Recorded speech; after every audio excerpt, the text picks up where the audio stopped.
date? I don't. It's March, I 3 have days nothing. before that. I have nothing. February, what, Not January? even logged in yet. 3 I'll months. figure it out here. January, if you. This must be day 1,409. Hmm. 1409. How about that? Any odds on how many days this is gonna go till all the J6s are out, guys? What do you think? I saw something, sorry, go ahead, Morris. I think by January 24th, they'll all be out. I hope so. I hope so too. Because, and I'll talk a little bit about, not specifically the J6ers, but some of the influences that I think. Well, I'm seeing a lot of stuff online about. There's so much, There's more I momentum sat down this online. morning on the coffee, I'm trying to write. We are live Sorry, in some sort sorry. of fashion here. We are live. Hello, everybody. And Stephanie's Oh, plugged in too. I've been trying to tell, I have like 12 guys on Corling, so I'm trying to tell them, you know, make sure you have some clothing to wear, because they don't give you We're clothing. live. You don't have a Bluetooth pairing. pair of shoes and a jacket and you're in the cold weather, you might be out of luck. Use that one, I don't know All right. what. You see that thing? Okay, there we go. Now we can hear. Day 1409, 1,409 since January 6th. It is November 15th, 2024. We are the Northern Neck Patriots. This is our weekly Friday night vigil for the January Sixers. And we've been doing this for over 2 years. So as usual, what we do is we start out with a prayer and a pledge of allegiance. We do a little bit of informational background, and at some point, usually around 7:30 p.m., it's 7 o'clock right now, J6ers will call us, and we'll get to hear what they're thinking and what their moods are like, and I think it's going to be exciting tonight. So let's get started. Heavenly Father, thank you for this beautiful fall day and for the encouragement and the mood, the just the excitement that these men and their families have now that they know that that their time in the Gulag and other places around the country is probably going to be coming to an end soon. And please, again, give President Trump all the support and guidance he needs, and I hope that he makes that right decision as he said he would as soon as he possibly can when he gets back in office. And until then, we'll have hope and trust in Jesus' name. Amen. Pledge allegiance to the flag of the United States of America and to the republic for which it stands, one nation, under God, indivisible, with liberty and justice for all. All right. Yeah, that's why we're wearing jackets. It is a little cooler. I saw a post today that said that there's a winter storm coming and there's going to be a big dip, Arctic dip coming down. And so, did you get that working? It figures. It's Those are not my connecting vegetables. because you got the blinky going on over there, which means that there's nothing connected. And that's unfortunate. All right. No worries. Go ahead. Go ahead, use it. Yeah, that's, I'm hoping that would, well, You had something to say? I'm good. I didn't, I just Oh. talking about my vegetables. I was talking about the weather. We're just talking weather, that's Yeah, all. my vegetables are going really well, and, you know, I would have to cover it then, because it only goes up after 40 degrees. Under 40 degrees, no good.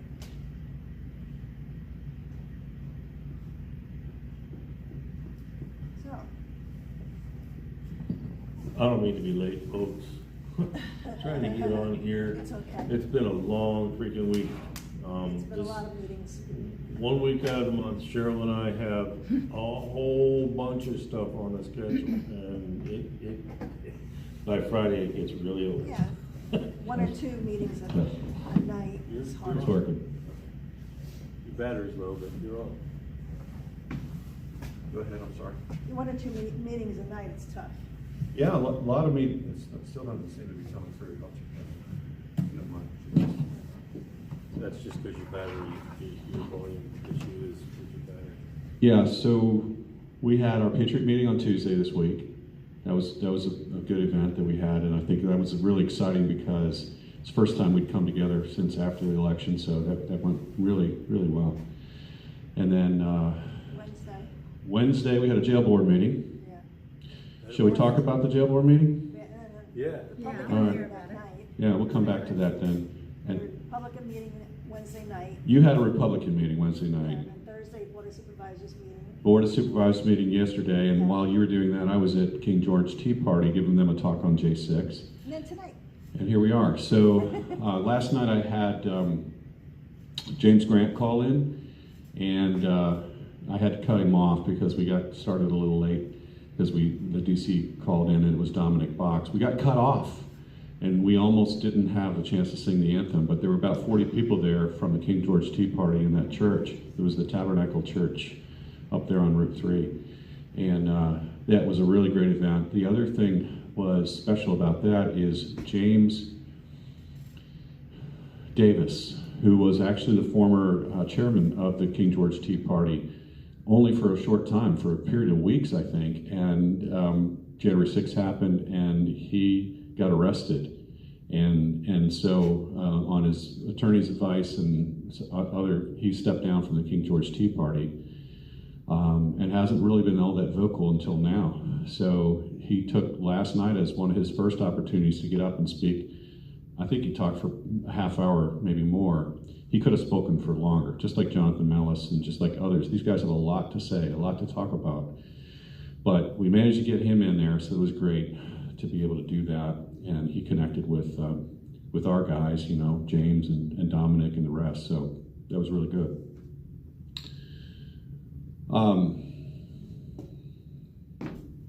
How was the reaction when they sang the anthem?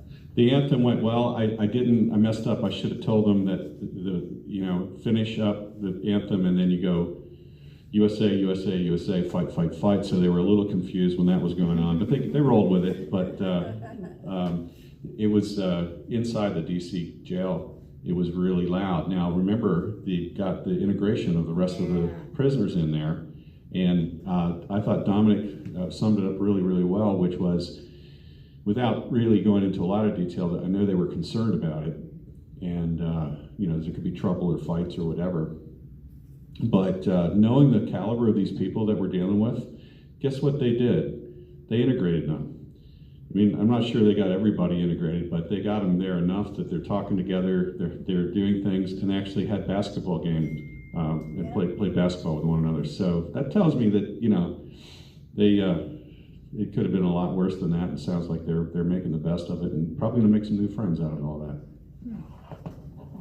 I think they're trying to transition the guys in because they know that J6ers are going out. So they have to fill a pod somehow. So they'll fill it, and then the J6ers will be leaving. So that's what I think. Slow transition, peaceful and patriotic transition. Yes. I won't get into that yet. I don't want to get into the news just yet. Must be working because I can hear all that noise. Yeah, like I Yeah, I said, hear you just the need a rattling. new battery. Ooh, crypto, Bitcoin, 92,000. Are you one of those? Oh, yes. I'm one of those. You have one? One Bitcoin. Bought it back when it was 35,000. Oh, good. Yep.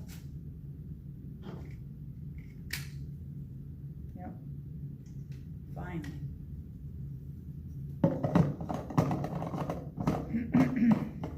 Test. Still doesn't seem to have the volume. I can hear that. Good.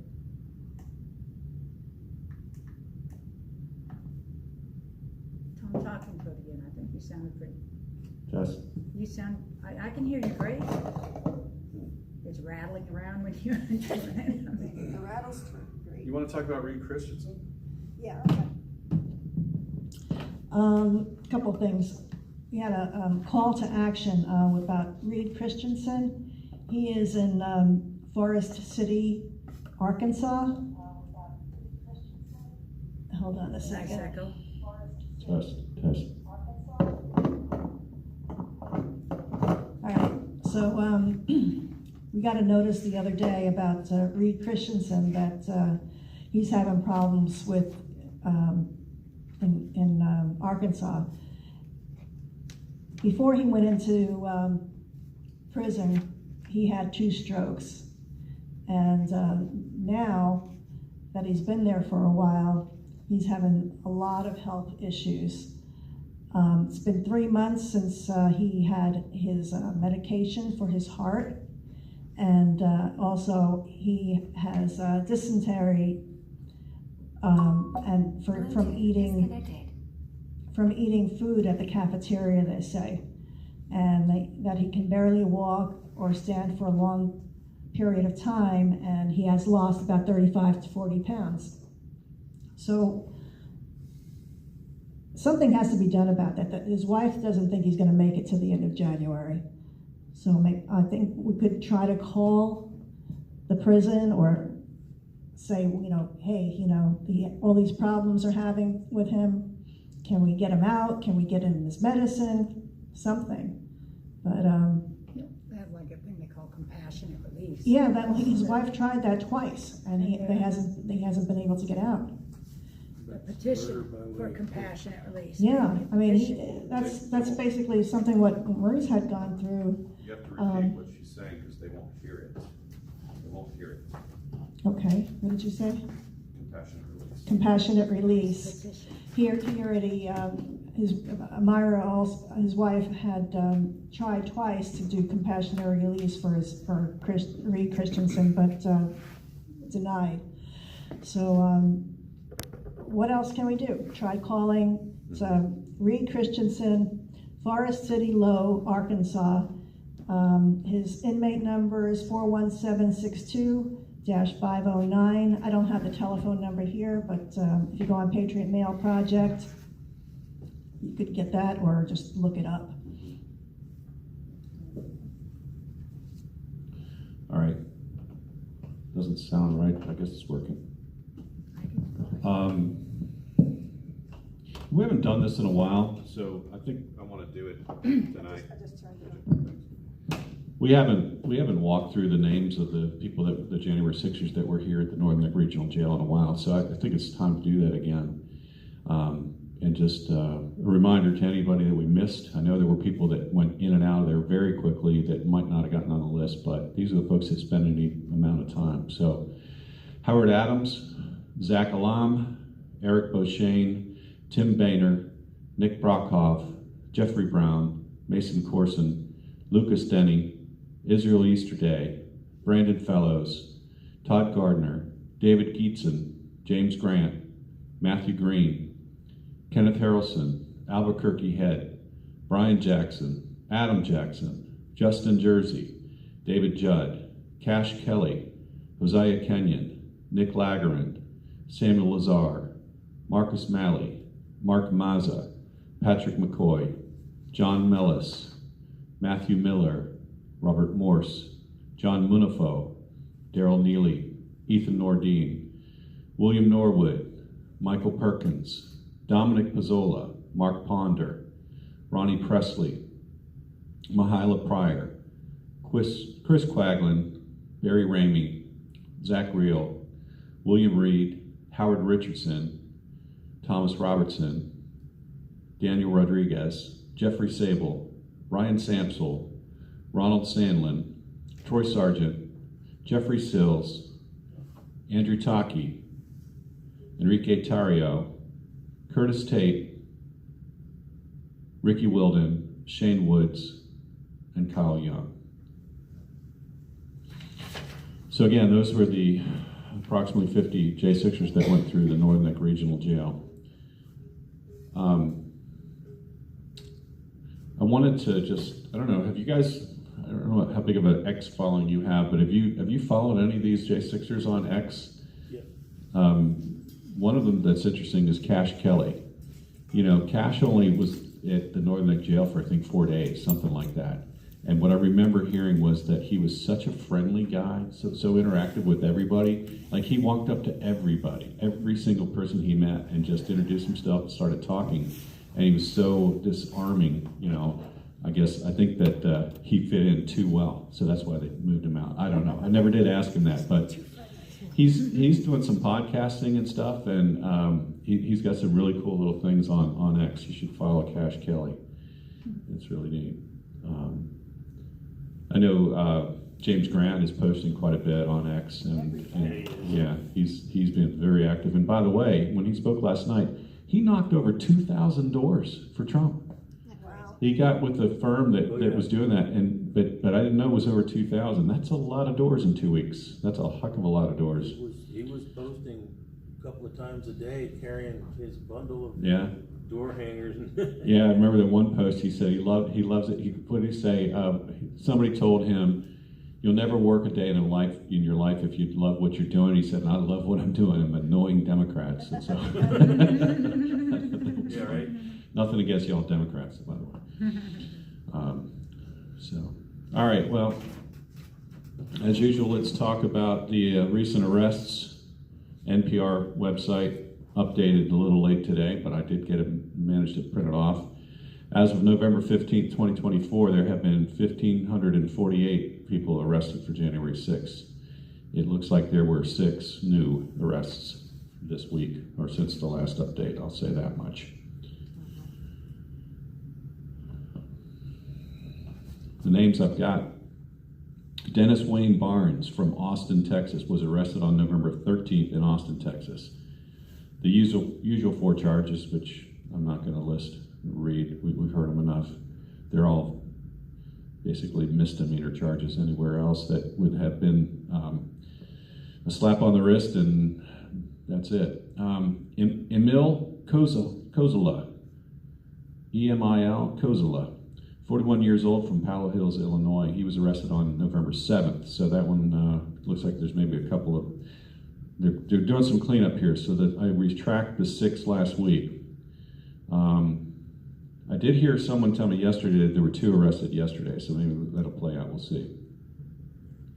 This being the 15th, right? Yeah.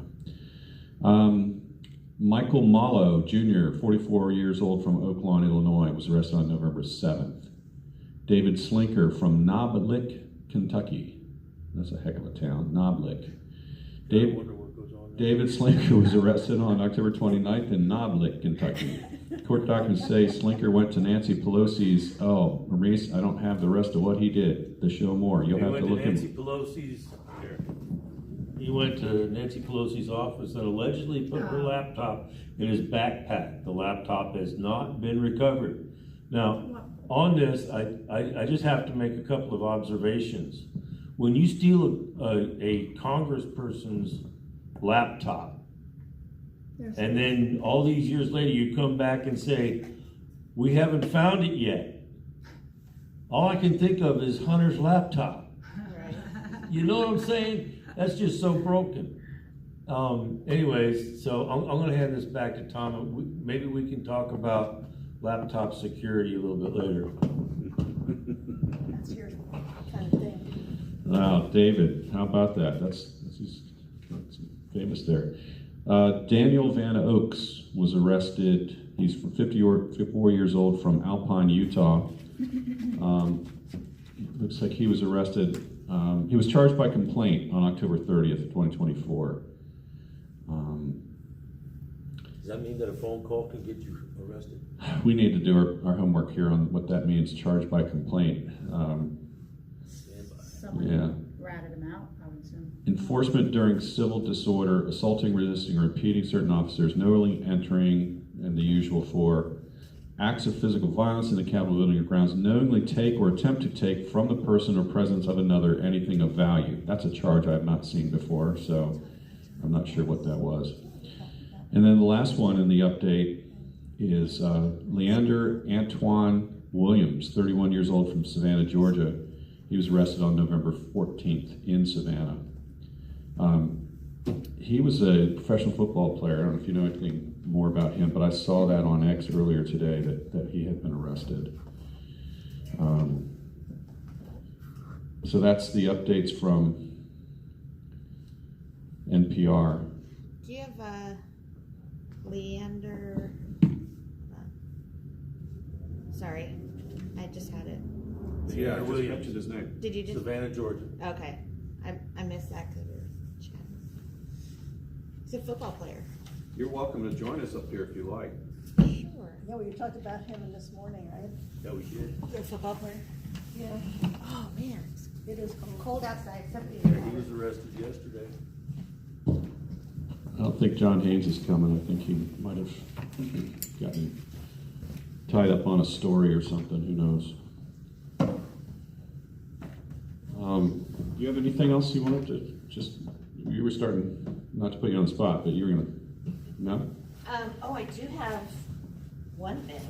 It's kind of interesting. So I got a Facebook message this morning, and it said, "I know who is stealing all the Northern Neck Sentinels." I sent it. I think it was this morning. I don't remember, but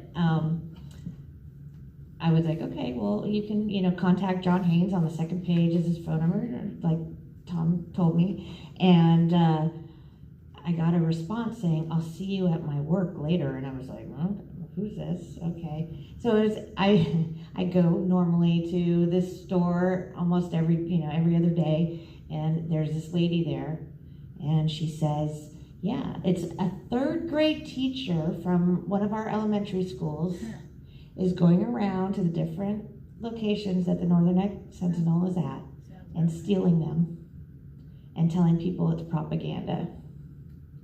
Is this Williamsburg? No, this is Gloucester. Okay. And I have the name, but I'm not going to say it here. We'll take care of it, but it's pretty You can interesting. do it by complaint. Yeah, you can all do it by complaint. That's right. So so there's an update for you. Pretty interesting. It's still going on, and Gloucester is I don't know, it's just about 75% Republican county. So, and it's good to know it's a teacher though, right? Yeah. Well, it's funny you mentioned teachers. We had issues with teachers last night where I was too. I did at the polls. I was Working the gonna polls, say, the teachers you made it very clear, they were like, So you had an update on Jonathan Mills? Yeah, you want me to update now? Sure.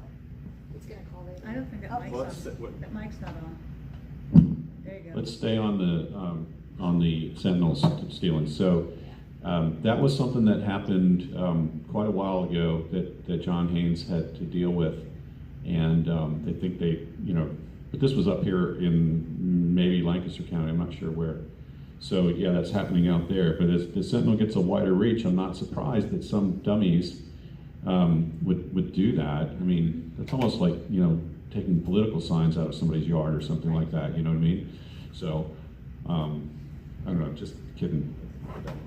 Well, so we did have a problem.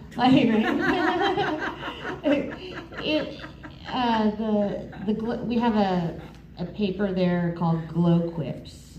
It's a takeoff of Gloucester, GLO, and it's kind of a left-leaning paper, and it's free, and it's one of those. But they have stands, and a lot of times.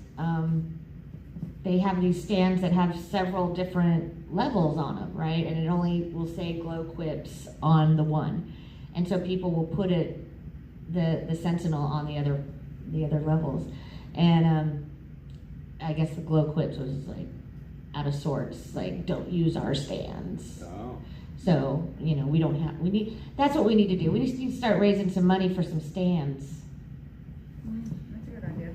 Good. We do have Sentinel stands out around here in this area. I think John must have made an investment initially on, and then he had stands, but they didn't have a sticker to put on them, so it's just a stand. But they get used by everybody. Like there's one in the Napa store, and they've got all the car trader, truck trader, tractor trader magazines, all that stuff all over. You can't even find the Sentinel sometimes when you go in there. But yeah, isn't it funny though that people think they're just going to be able to somehow silence us, right? You can't do it because we're going to get around it, and you're going to find that it's not okay to do that. So All right, so you want to talk about, do you know when he's calling, by the way? Well, he's in lockdown right now, so they usually get out around 8:30, you know, in there. Last Friday, it wasn't until after 9, so, or just before 9, I guess it was. So, yeah, so exciting news, he has a bond hearing. He finally got his bond hearing on Monday, and so that'll be at 1 o'clock in, what's it called, Williamsburg. And we'll see what happens. His attorney, in my opinion, is not very helpful. He doesn't want any help from anybody. And so we'll see what he does. He says he's a good guy. He's right wing. He came from Cuba, knows communism, and so he's on John's side. But we'll see. We'll see what he presents to the judge. And I've talked to a lot of our community lawyers, the lawyers from the J6 community, and there's, circumstances that he's hoping that this attorney will bring up, like the fact that, can you let him out? He's, President Trump has, talked about the pardons. Can we at least keep him out until then, or whatever, something like that. I don't know the legal jargon, obviously, but that kind of stuff, the horrible abuses that he suffered in the DC jail, why are you keeping him in pre-trial? And so we'll see. I mean, it took almost 3 weeks to get a bond hearing, so, and this judge, she announced that we are not like DC, we are Williamsburg. So we'll see. She's, yeah, that's kind of right. I don't know. Williamsburg is a very blue, very blue county, so. So here in the state of Virginia, if in their scenario under the jurisdiction of the state of Virginia, they would have all been out a long time ago. In the state of Virginia, depending on the nature of your crime, there's two windows of opportunity. One's at 9 months and one's at 15 months. But if you haven't had a trial by then, you're kicked free, gratis, no deposit, no return, just out. Just because that's due process. It took them too long, exactly. We actually have that stuff on the books. Now, at federal level, we also have that on the books. It's called the Constitution. But only if you're a believer in the United States of America do you want to follow the Constitution. All those other haters out there, they don't do that. So when the judge says we don't play that game, she's right. They don't do that. Right. Well, I know that, like, I talked to Professor David Clements, and he's a criminal attorney in New Mexico.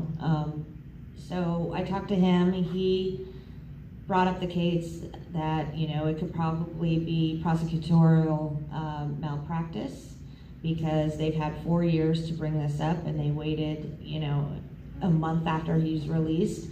And there's also the statute of limitations.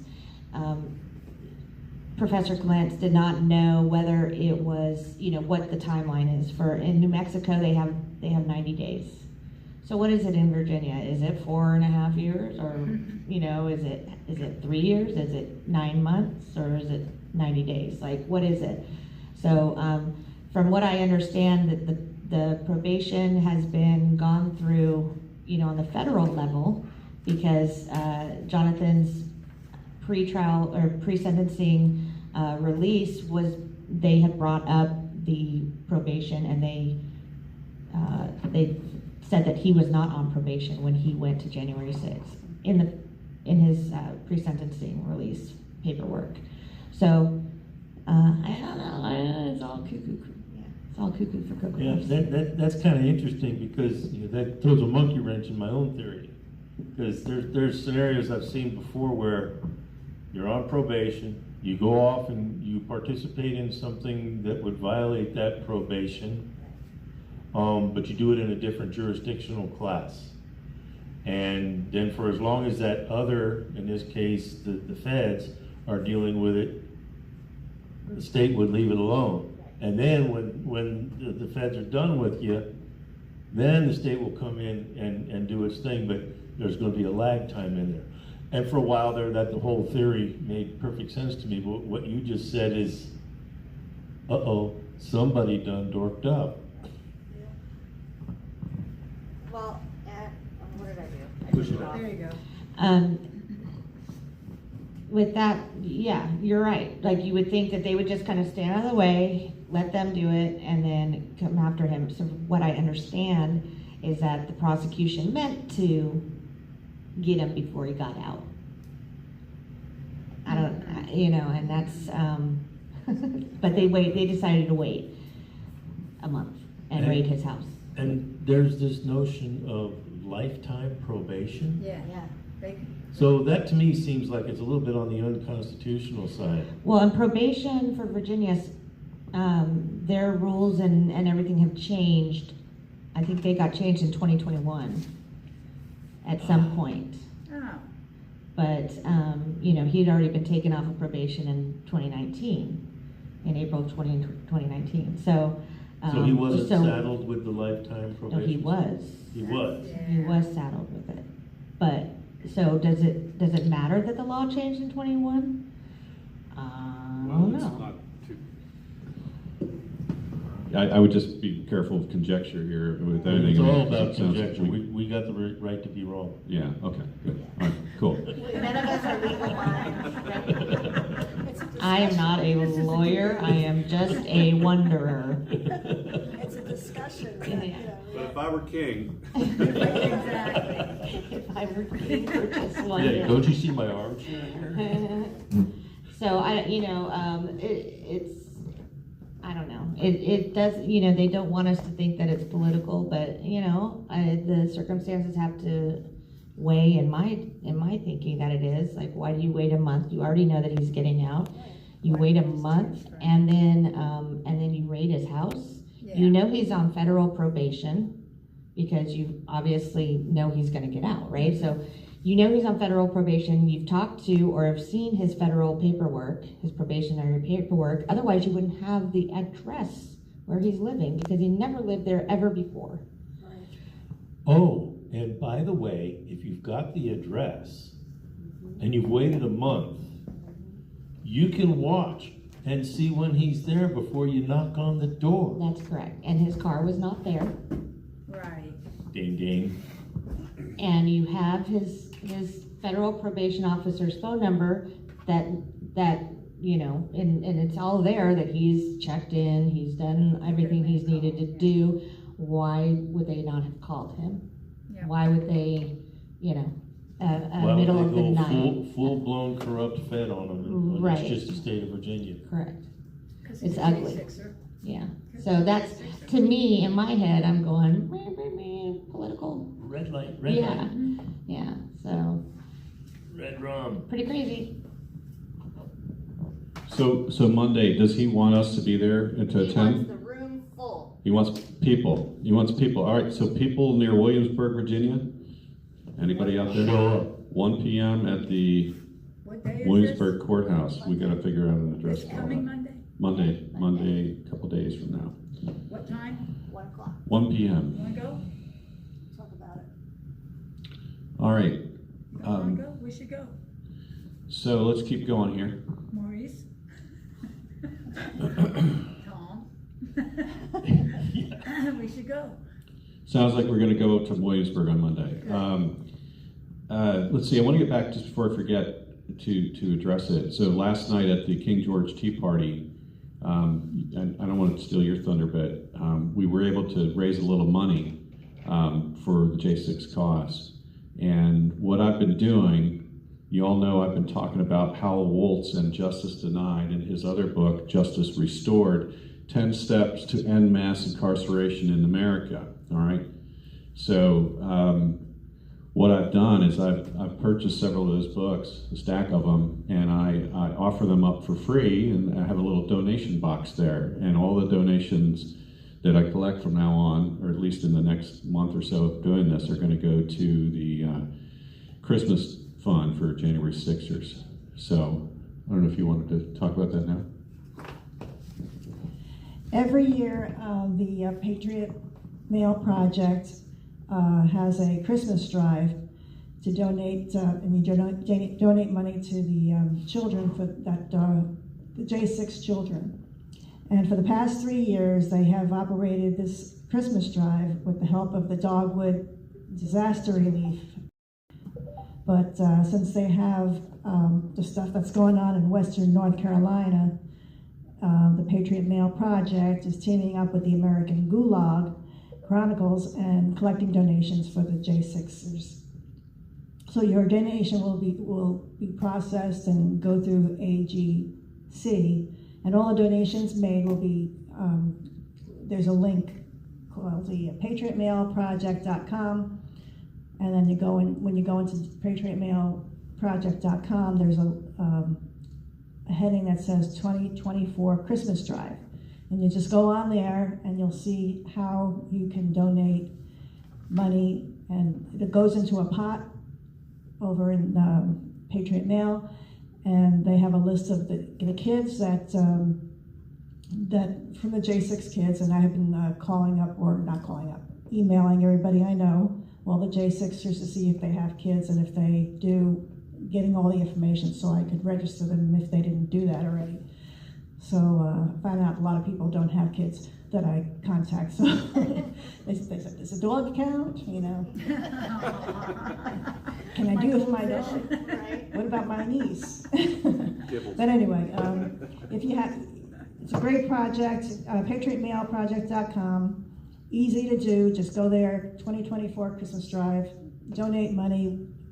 Northern Neck Patriots donated $200 last night, $300 last night, and that's going to go towards someone's Christmas gift. And I understand from last year, the gifts, they collected so much money that each child got about $100 worth of gifts. Oh, good. Oh, wow. So it was not like a, you know, a Matchbox car or something like that. It was something good. Yeah, that is fantastic. Thank you, Cheryl. And by the way, I think I went on there earlier. It's because I was sending that link out, and it pops right up on the front of the page, right? So, and yeah, if you are a J6er and you weren't aware of it, and you have children, you can just go in and go right on that page and on that website and register your kids, and they'll call you and talk to you about them, and you know. But it's a really great program, so it's really cool. The other thing I wanted to talk about from last night, there were about 40 people there at that Tea Party meeting, and they were very, very well informed. One of the first questions I ask is, I say, everybody, you know, tell me how many police officers were killed on January 6th. They didn't fall for it. I saw about a dozen hands go up with a big zero. So they're well informed. They knew it, and asked a lot of great questions. And as I mentioned, their former chairman had actually been arrested for January 6th, and he's former military veteran that has some serious issues from his service, and he deals with narcolepsy, he deals with seizures, he's got all kinds of trouble. He actually walks with a couple of canes. And what's up? Oh, really? Okay. Yeah, well, you can talk about that. But he got an opportunity to tell his friends and neighbors, I think, you know, for the first time in a while, that he'd been able to get out in front of them about what was going on. So that was a big deal. And they asked a lot of great questions, and what can we do? So as always, I point them to Patriot Mail Project. I point them to forashley.com, because that's sort of a jumping off point to go to other websites and other places, go to live streams and all that. So those are the two places I usually talk about and recommend. Yeah, so you want to talk about the sentence that was today? Yeah, I mean, I just have the very bare minimum of information, but Brian Smith was sentenced to 34 months and $2,000 restitution and for fines. I'm not sure if it's, that's probably to the architect. Do you know how much time he served already? I don't. Carol's got. I don't know that he's even been in there a year, has He he? was arrested on December 13th, 2022, so. almost 2022? Oh, Was he immediately, taken in or, yeah? I don't know, just. yeah. I think he's been at the gulag since summer, right? Mhm. Yeah. So, he'll be out soon. Do we know if that was his first stop? How much diesel therapy did he have before he got to DC? Right. Yeah. We don't know. That's it's always a possibility that they get that. So who knows? He may be out, or January 21st. yeah, he could be out then. They'll put him through a little bit of diesel therapy before then. They'll probably move him out of the pod in the next week or so, because he is back in the J6 pod, along with the other 10 or 11 guys, and then the 12 other protective custody people. So, which seems to be doing okay with the new people in there. They're making the best of it. There's a couple of the guys that are singing the national anthem with them, and they're just making the best of it. Yeah, according to what Dominic said last night when he called, they actually played their first basketball game, so that's pretty cool that they're getting together to do that kind of stuff, having a little bit of competition.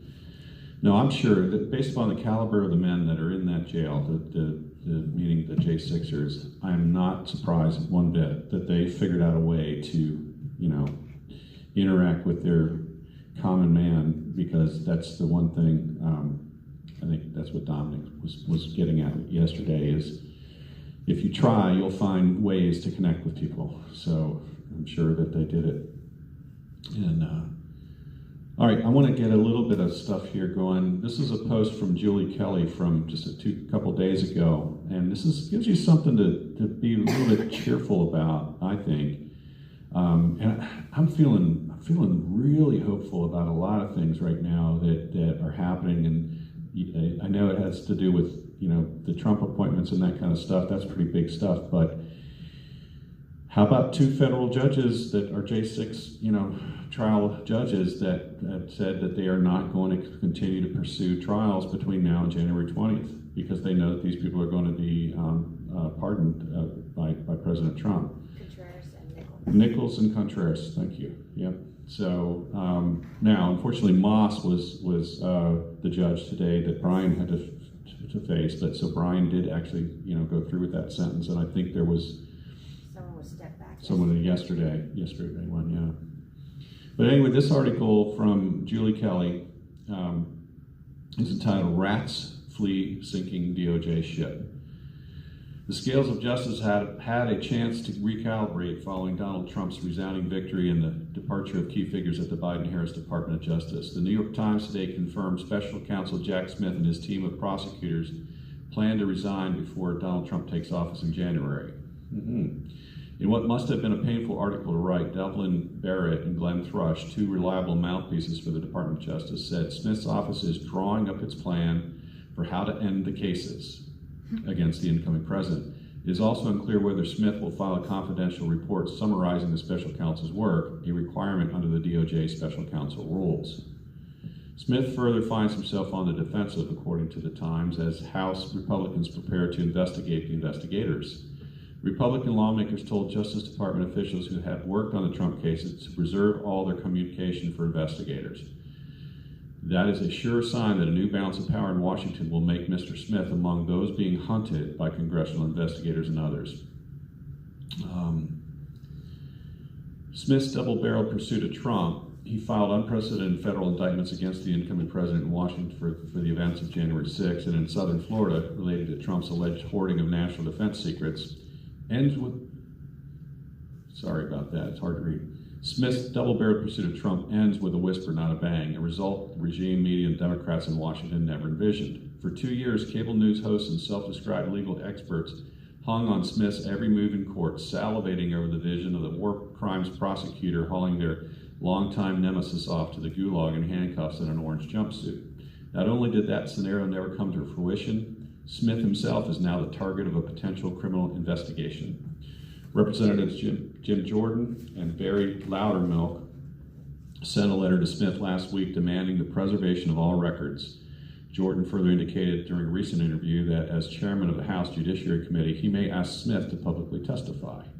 That, of course, is a no-brainer. The tight-lipped Smith, who insisted he would do all his talking through court documents, only speaking twice when announcing both indictments, must be forced to explain himself to the American people. It won't be a pretty sight, in contrast to the confused, almost sympathetic congressional appearance by former special counsel Robert Mueller in 2019. Smith instead will lay bare his sense of superiority and the air of imperviousness for all the world to see. Julie doesn't have any fire in her belly, does she? She's a little bit upset about this guy, I think. Smith, however, should not testify alone. Jay Bratt, who has been accused of threatening a defense attorney in the classified documents case in an attempt to get his client to flip on Trump, among other instances of misconduct, should explain his involvement in the matter from the beginning. Bratt's tiny fingerprints are all over the bogus case dating back to 2021 when he visited the Biden White House at least twice. Bratt also joined 3 FBI agents during a voluntary search of Mar-a-Lago in June 2022 for government papers, then fought aggressively, as one former FBI official described it, behind the scenes to pursue the armed FBI raid of Mar-a-Lago in August 22. Bratt, it appears, also plans a hasty exit from the DOJ, where he has served in top positions for decades. But panic at the DOJ isn't contained just to the special counsel's office. Politico's Josh Gersten reports that DOJ employees are terrified over Trump's return to the White House. One DOJ attorney told Gerstein the department's prosecutors are losing their minds. The fear is that career leadership and career employees everywhere are either going to leave or they're going to be driven out, the unnamed attorney told Gerstein. Savor that sweetness for just a moment. Even rank and file prosecutors involved in high-profile January 6 cases appear distraught at the possibility that they might be held accountable for their conduct. From CNN and News, one justice employee told CNN that people inside the department are safety planning. Another told CNN that some are considering whether they should hire lawyers. A third official told CNN that there is a general sense of depression among attorneys who worked on legal cases that some Republican lawmakers have spoken out against, saying those attorneys are concerned their years of work will be flushed down the drain. Their fear is justified.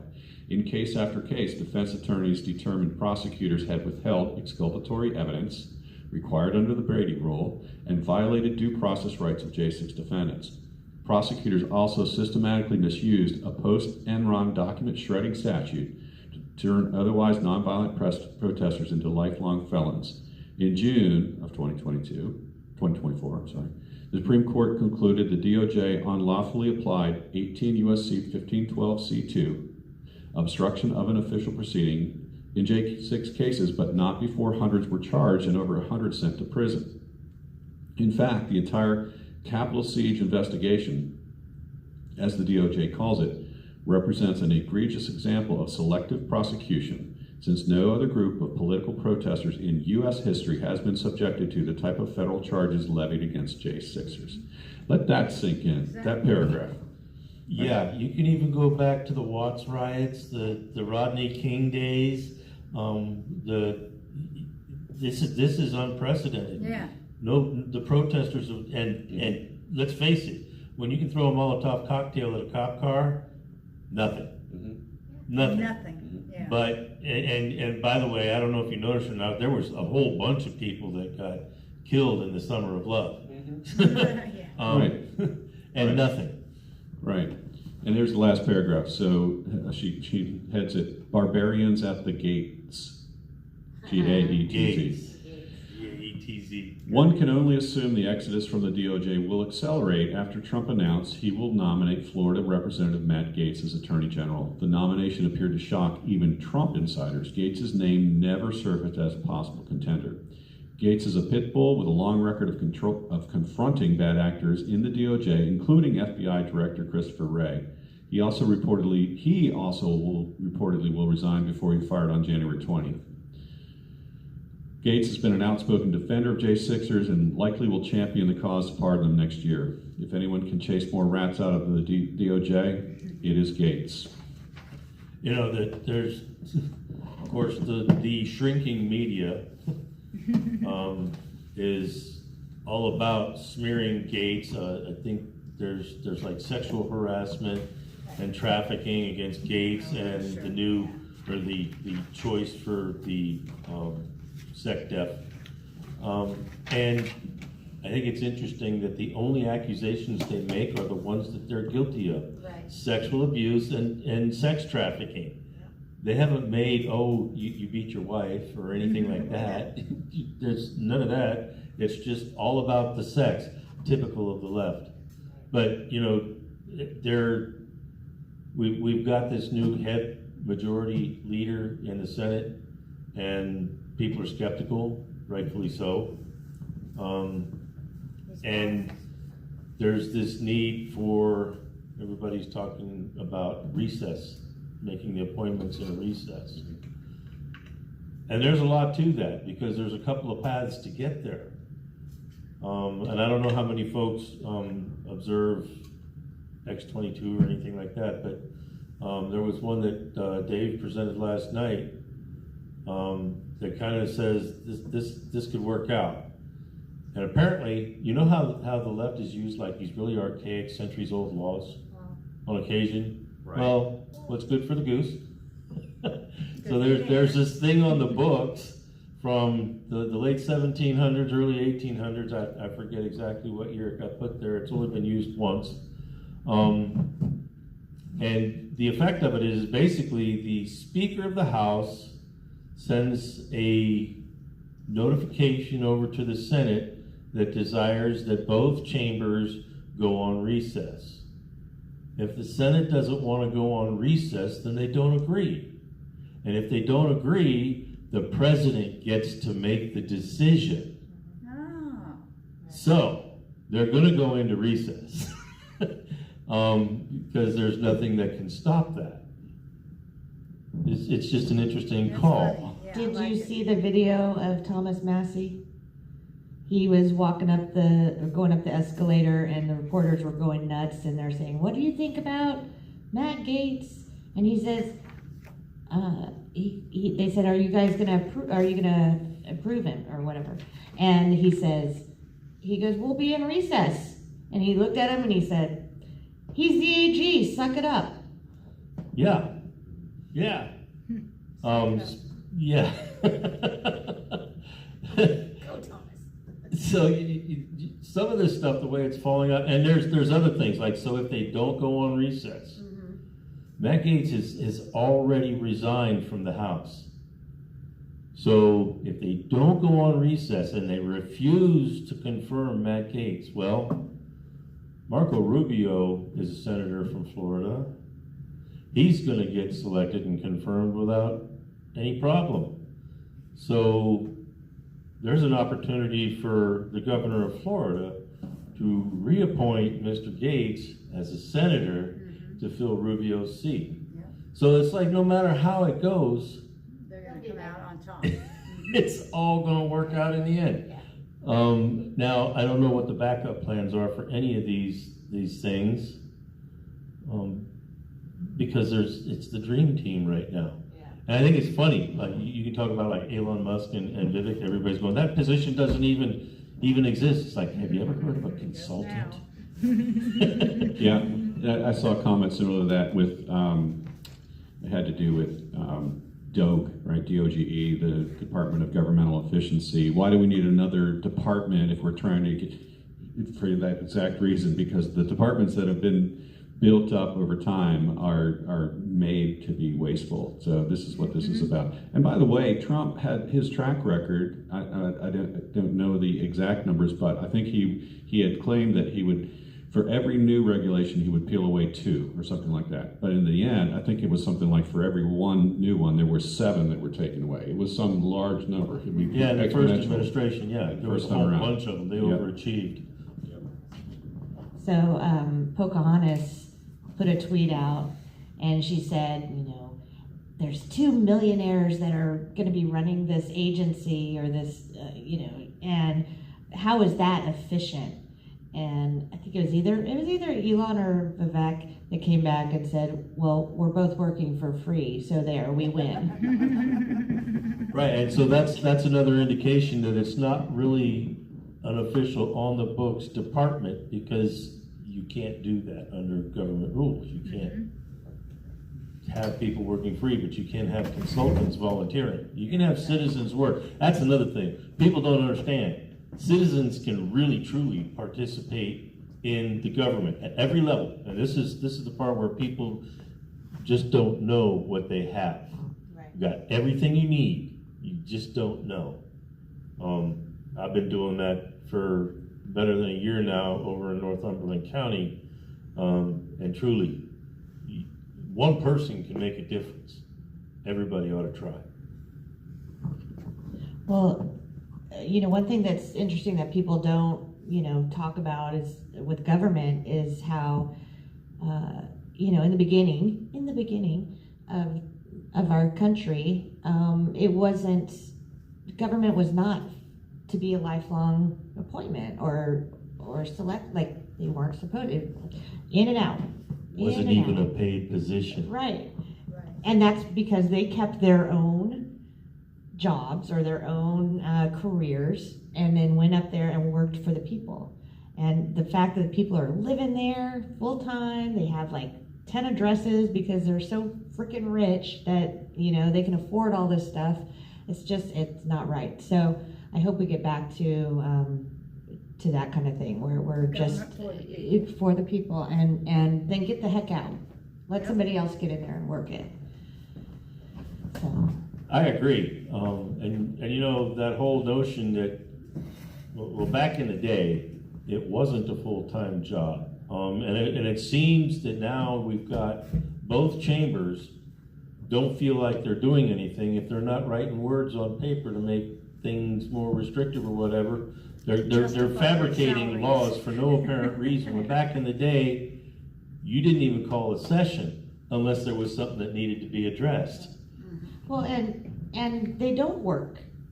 Like they're like not in session so much, and they work 3 days a week. Like you can't even go to their offices, and they're there. It's Tuesday through Thursday. They'll be there and doing stuff, and then they go off for another 4 days, and then they take months off for recess, and I don't know. There's something I've been thinking about. There's things going on in my life personally that kind of inspire this thought, but personal real world observation is that the elected people, when it gets down to actually doing work, not just sitting in a chamber and running their mouths, but when it gets down to doing actual work, it's their staff that does it, and those people are awesome. Yeah. Those people are insanely awesome. But the actual elected official, he's a harumph. From what I can tell, I don't know who he's negotiating with, unless he's negotiating with people that are going to contribute to the next election, but that's about it. What else is going on? I'm going to drop back to an event from this week I just wanted to mention. I don't know that I'll get to tell anybody online about it, but any of the J6ers when they call, because I usually like to let them have the floor, but the jail board meeting on Wednesday I thought was a very interesting one. And we haven't even talked together about it afterwards to really go through it, but there are some things that I think are pretty important that came out of that, and we'll talk about it later on.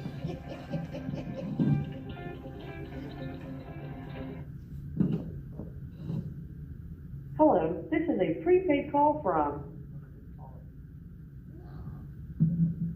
an inmate at the Washington, D.C. Central Detention Facility.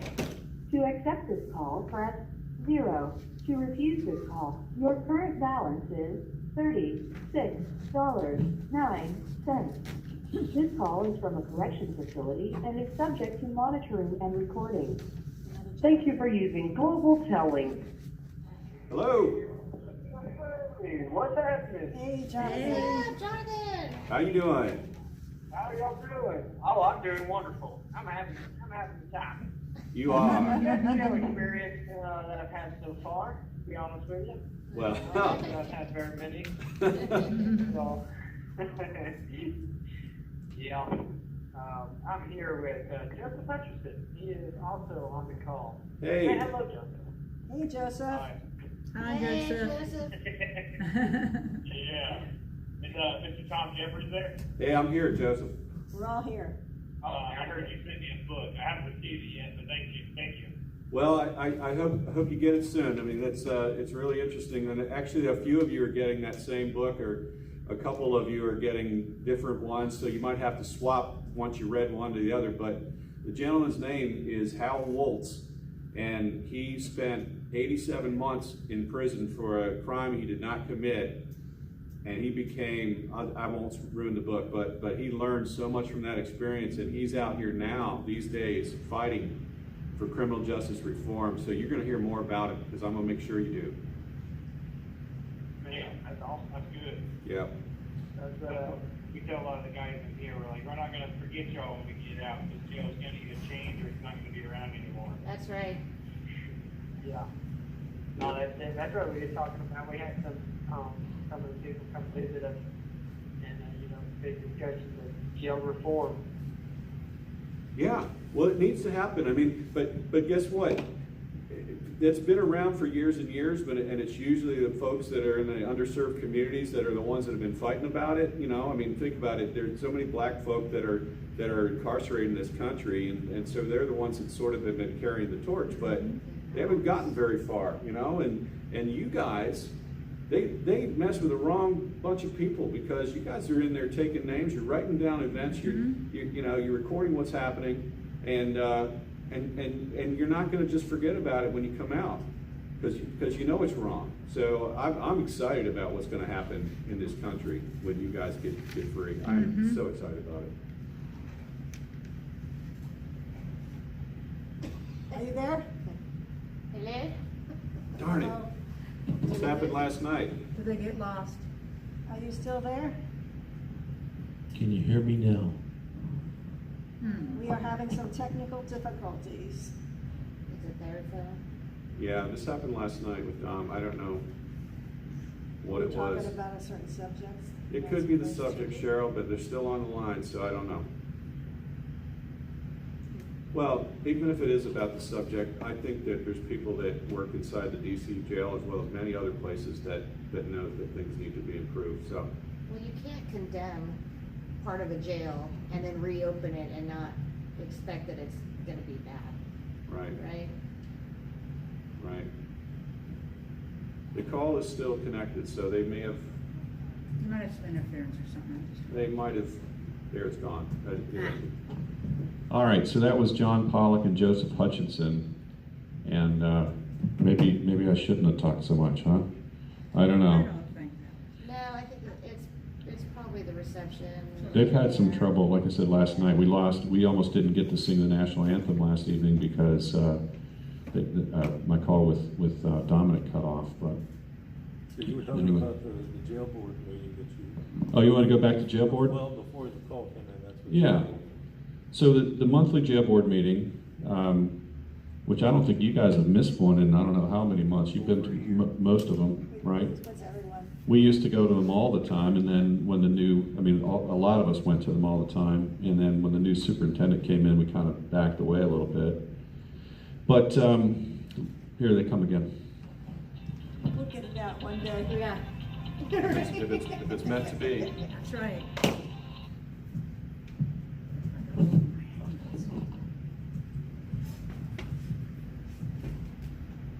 No, what?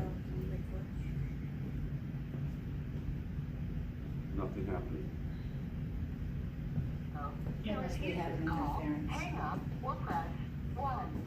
Your current balance is $34.77.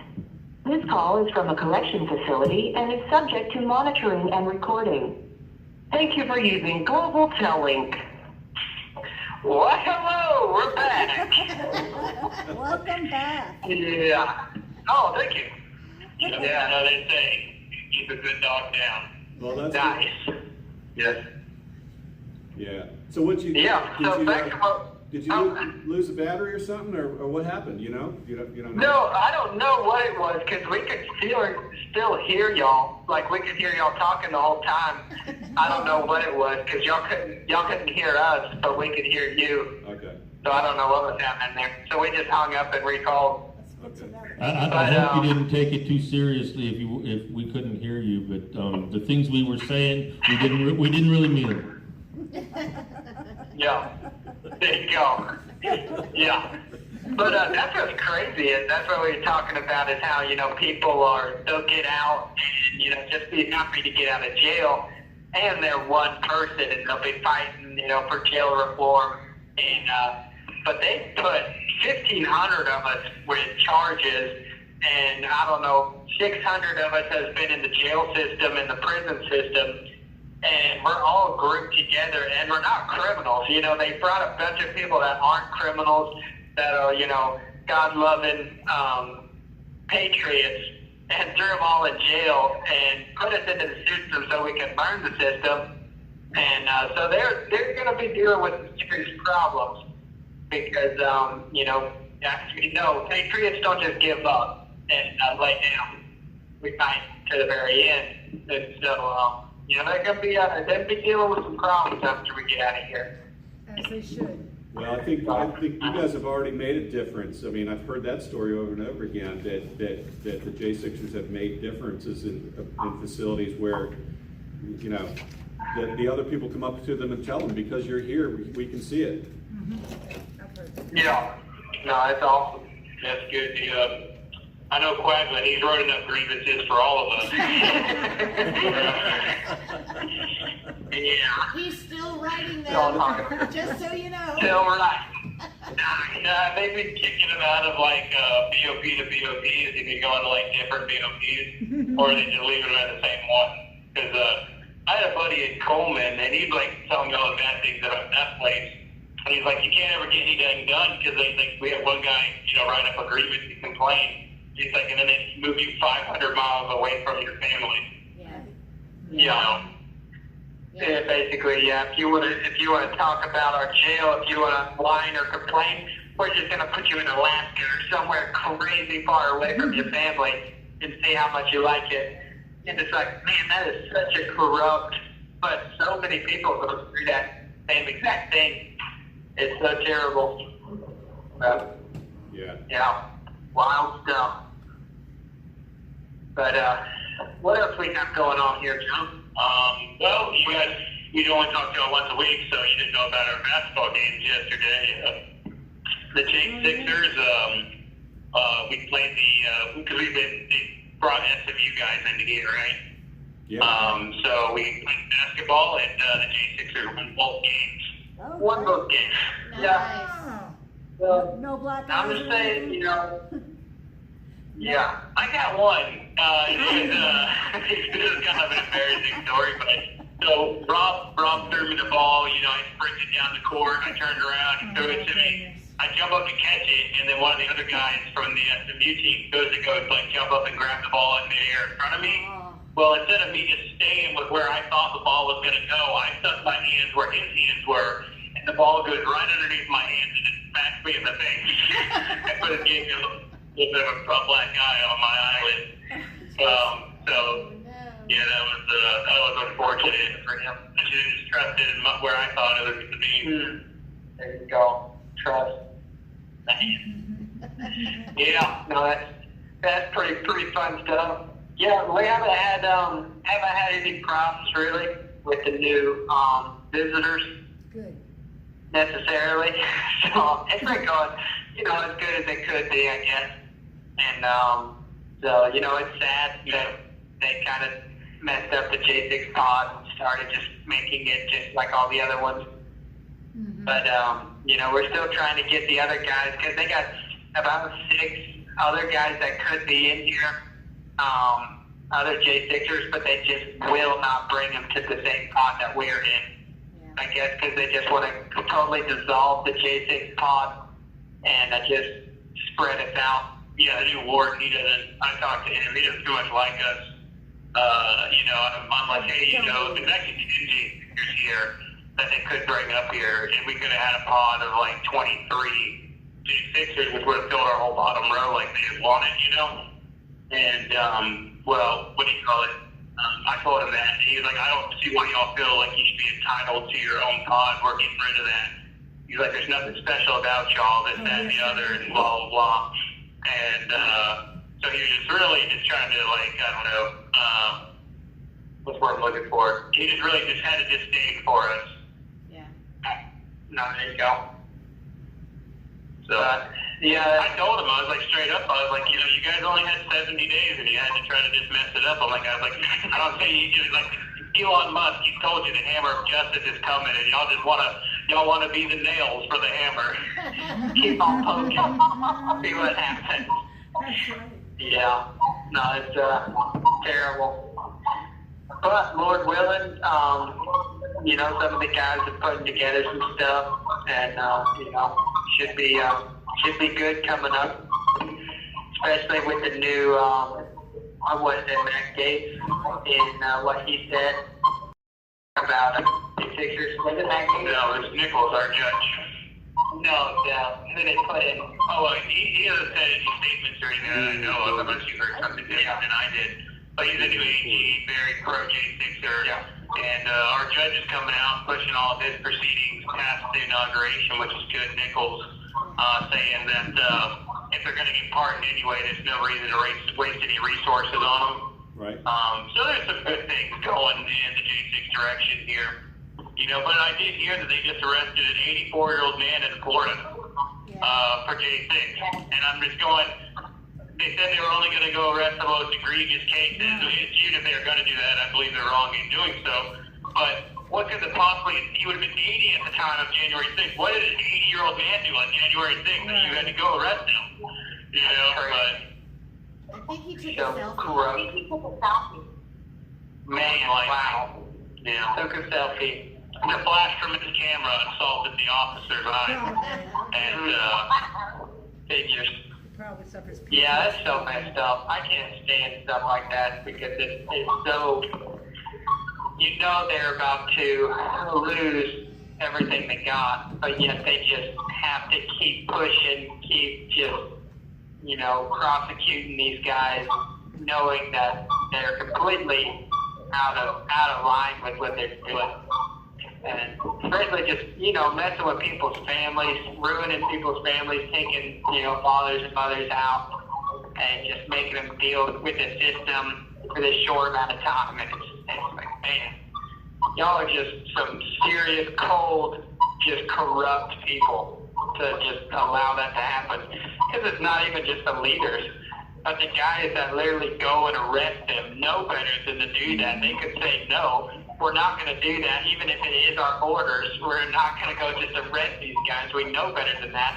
But they follow along and just do what they're told, and it doesn't matter because they're corrupt themselves.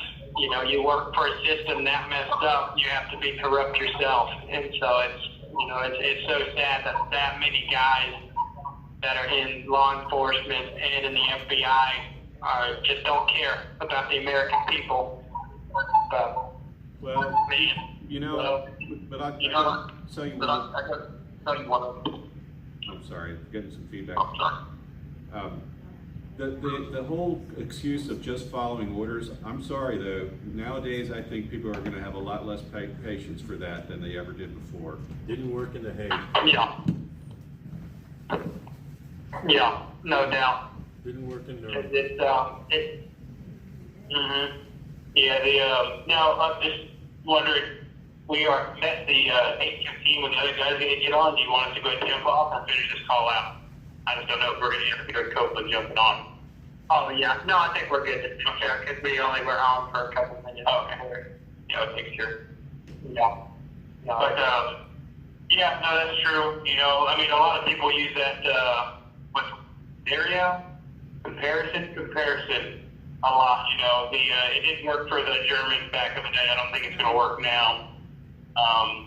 Yeah, it should have, like when we got arrested, the U.S. Marshal, you could tell, and the HRT guys, they hated us, which was absolutely insane. But you see these men, you know, they look like manly men. You know, they got their beards and they, you know, their ARs and their plate carrier on, you know, looking like some, military heroes. But then you can look in their eyes and they just stain everything about us. And I'm like, how do you hate the patriots and the lovers of this country and then have a job like that? You know? Yeah. Sign up to go hunt us down. It really makes you think, like, man, y'all are really just have no care whatsoever when you're in a job like that. It's what you do for a paycheck. That love of money drives you to do, unlawful things, to tear down your brothers and your neighbors and turn on each other for a dollar bill. You know who else needs to watch their backside? The sedition hunters. Yes, 100%. Matt Gaetz is going to be coming after them too, I'm sure of it, because apparently what I've been reading, they were utilizing some very questionable methods of gathering information. So I haven't read all of that completely, but it appears that they colluded with the FBI using techniques that would not be above the law. So that's going to be interesting. Yes, what I've heard is that they worked with these government agencies, and they used them as basically what's what I'm looking for, a domestic kind of crowdsource, right? Yeah, crowdsource, without it being them, using probably techniques they weren't allowed to use, which is pretty interesting, I think. And all that's going to come out, the pipe bombs, that it's going to come out, the government planted them, and everything like that, I'm sure. So, yeah, no doubt. This is a big topic. No, that's for sure. With all this stuff that's coming out, with all the people really that Trump's putting in place, Lord willing, we'll have a strong team to go after all these guys, because it's not just us. We're just, such a big spotlight on how they treated just Americans with pro-life, with, simply just speaking out First Amendment, and how they prosecuted so many people and just used the government as a weapon to, anything that goes against what they want, you're going to get in trouble, and we're going to hunt you down, and you're going to pay a price for speaking out against us. And that's scary. When your government becomes, that corrupt and that messed up and that powerful, it is the duty of the people to stand up and, say, enough's enough. And because it's only going to get worse and worse. And, that's what this election was such an important time in history, is because, we already saw how corrupt it was with the sedition hunters, with the FBI, with the law enforcement, how they hunted American people down, and how they just, anybody that spoke up against them, they got canceled, they lost their jobs, they lost everything. And, and that was scary, that was rough, that America has become that. And so, now that Trump's back in, Lord willing, have a good team beside him, we'll be able to turn this thing around, get back to the America that we all love. Isn't that right? Yes. You have 1 minute remaining.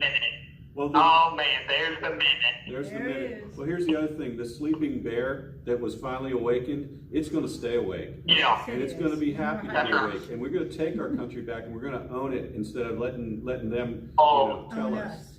So. That's right. No, that's it. Because that's the biggest thing. We had we all knew it, the popular vote. There are so many more of us than there are of them. And they know it. And they tried to make us seem like we were, very few and far between. But there's a lot of us out there that are, pissed off at how this country's been run. And so, we're done.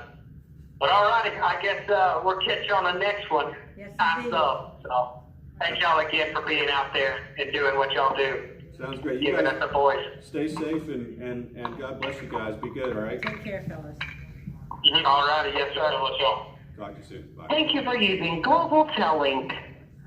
All right, Jonathan Pollock and Joseph Hutchinson managed to call us back and complete that call. And now we have another Jonathan. Now we got the Another other Jonathan. Oh, right. So just as an interlude, He's on a jail call. All right, hey, John, Hey. you're on. Hey, John. John! All right. John. Awesome. All All of right. us are Guys, here. how's it How you going? doing? Oh, yeah. So how you guys doing? We're trying to find where the speaker We is. need you Trying to to find the speak speaker one on more the time. phone. Say something. Uh-oh. Talk. One more time. No, why don't No, you it's say not it? even connecting out. I don't know, I'm cute, I'm just not. What's going on? There we There you go. go. There you go. Hello. There you go. Hello, hello. Hey, what's up? How you guys doing? We're doing Wonderful. good. How are you doing? I've been better. It's so weird having been, talk to you guys, on the phone from a jail, and then getting out and hanging out with you guys in person, and talking to the guys in jail from there, and then talking to you from jail again. Yeah. Yeah. It's weird, John. But we're gonna all try What? to be there for It is weird. Yeah. At your bond hearing, we're all Yeah. gonna be there for you. I'm seeing it from all angles, man. This is weird. Hopefully, the next time I see you guys in person, I don't have to ever talk to you from jail again. Hopefully not. Yeah. Yeah, this is weird. We can tell them about what But, happened Monday. But this jail is kind of different. It's got a lot of phones in the pod, so that's a good thing. There's about 80 guys running around in the pod, and there's about 10 phones, so that's cool. Oh, yeah. Yeah. 80 guys. Well, Yeah. everybody here is gonna try to be at your bond hearing, or you are going to be. Oh, Yep. Gonna try. We're working We're on it. going for it. Yeah. So, thanks. yeah, we're gonna try. You gotta wear your MAGA hat. Oh, God. I'm afraid. I don't know No about hats that. in the We courtroom. might Yeah, upset the. can't wear hats in the courtroom. Oh, well, we're, maybe I have little American flags or something. You could always have the trains, the t-shirt, the trains on. Yeah. Thank you so much. If you're showing up, I appreciate it very much. Thank you. It really means a lot, and I swear to God, I'll pay you back somehow in the future. Not required. No payback. Required. Nothing Just your required. happiness is required, that's it. Exactly. No. We gotta get steak dinner or something for you or something. Hey, John, Good. we're gonna, we got another call from DC, and, Cool. but, Yeah, Anything take you the wanna- call. Yeah, I love you guys. No, I love you guys, and I love everybody out there watching. You guys are the best. Tom, thank you for everything you do. Cheryl, Maurice, Bruce, Carol, Jen, Heather, everybody. I love you guys. all right, honey. Love you, John. too, We love you. Oh my God. See you Monday. See you Monday. Thank you for using Global Tellink. Hello, Northern Neck. Hey, it's going to neck. Who's that? Hey, it's Jonathan Copeland from Another Lima, Jonathan. Ohio. Ah, it's been a while, Jonathan. It has been a while. It's Jonathan night. Mm-hmm. I think you're. I think it's been a while because I've been actually putting together the calls, and so it just kind of worked out that way.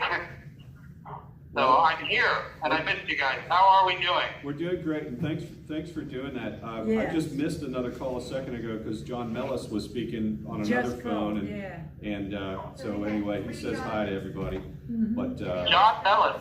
I believe there's a few guys here that spent time with him. I unfortunately did not. yeah.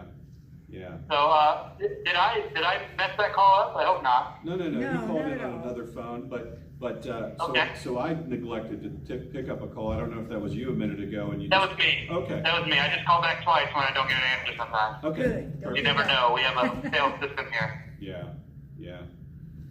Well, great.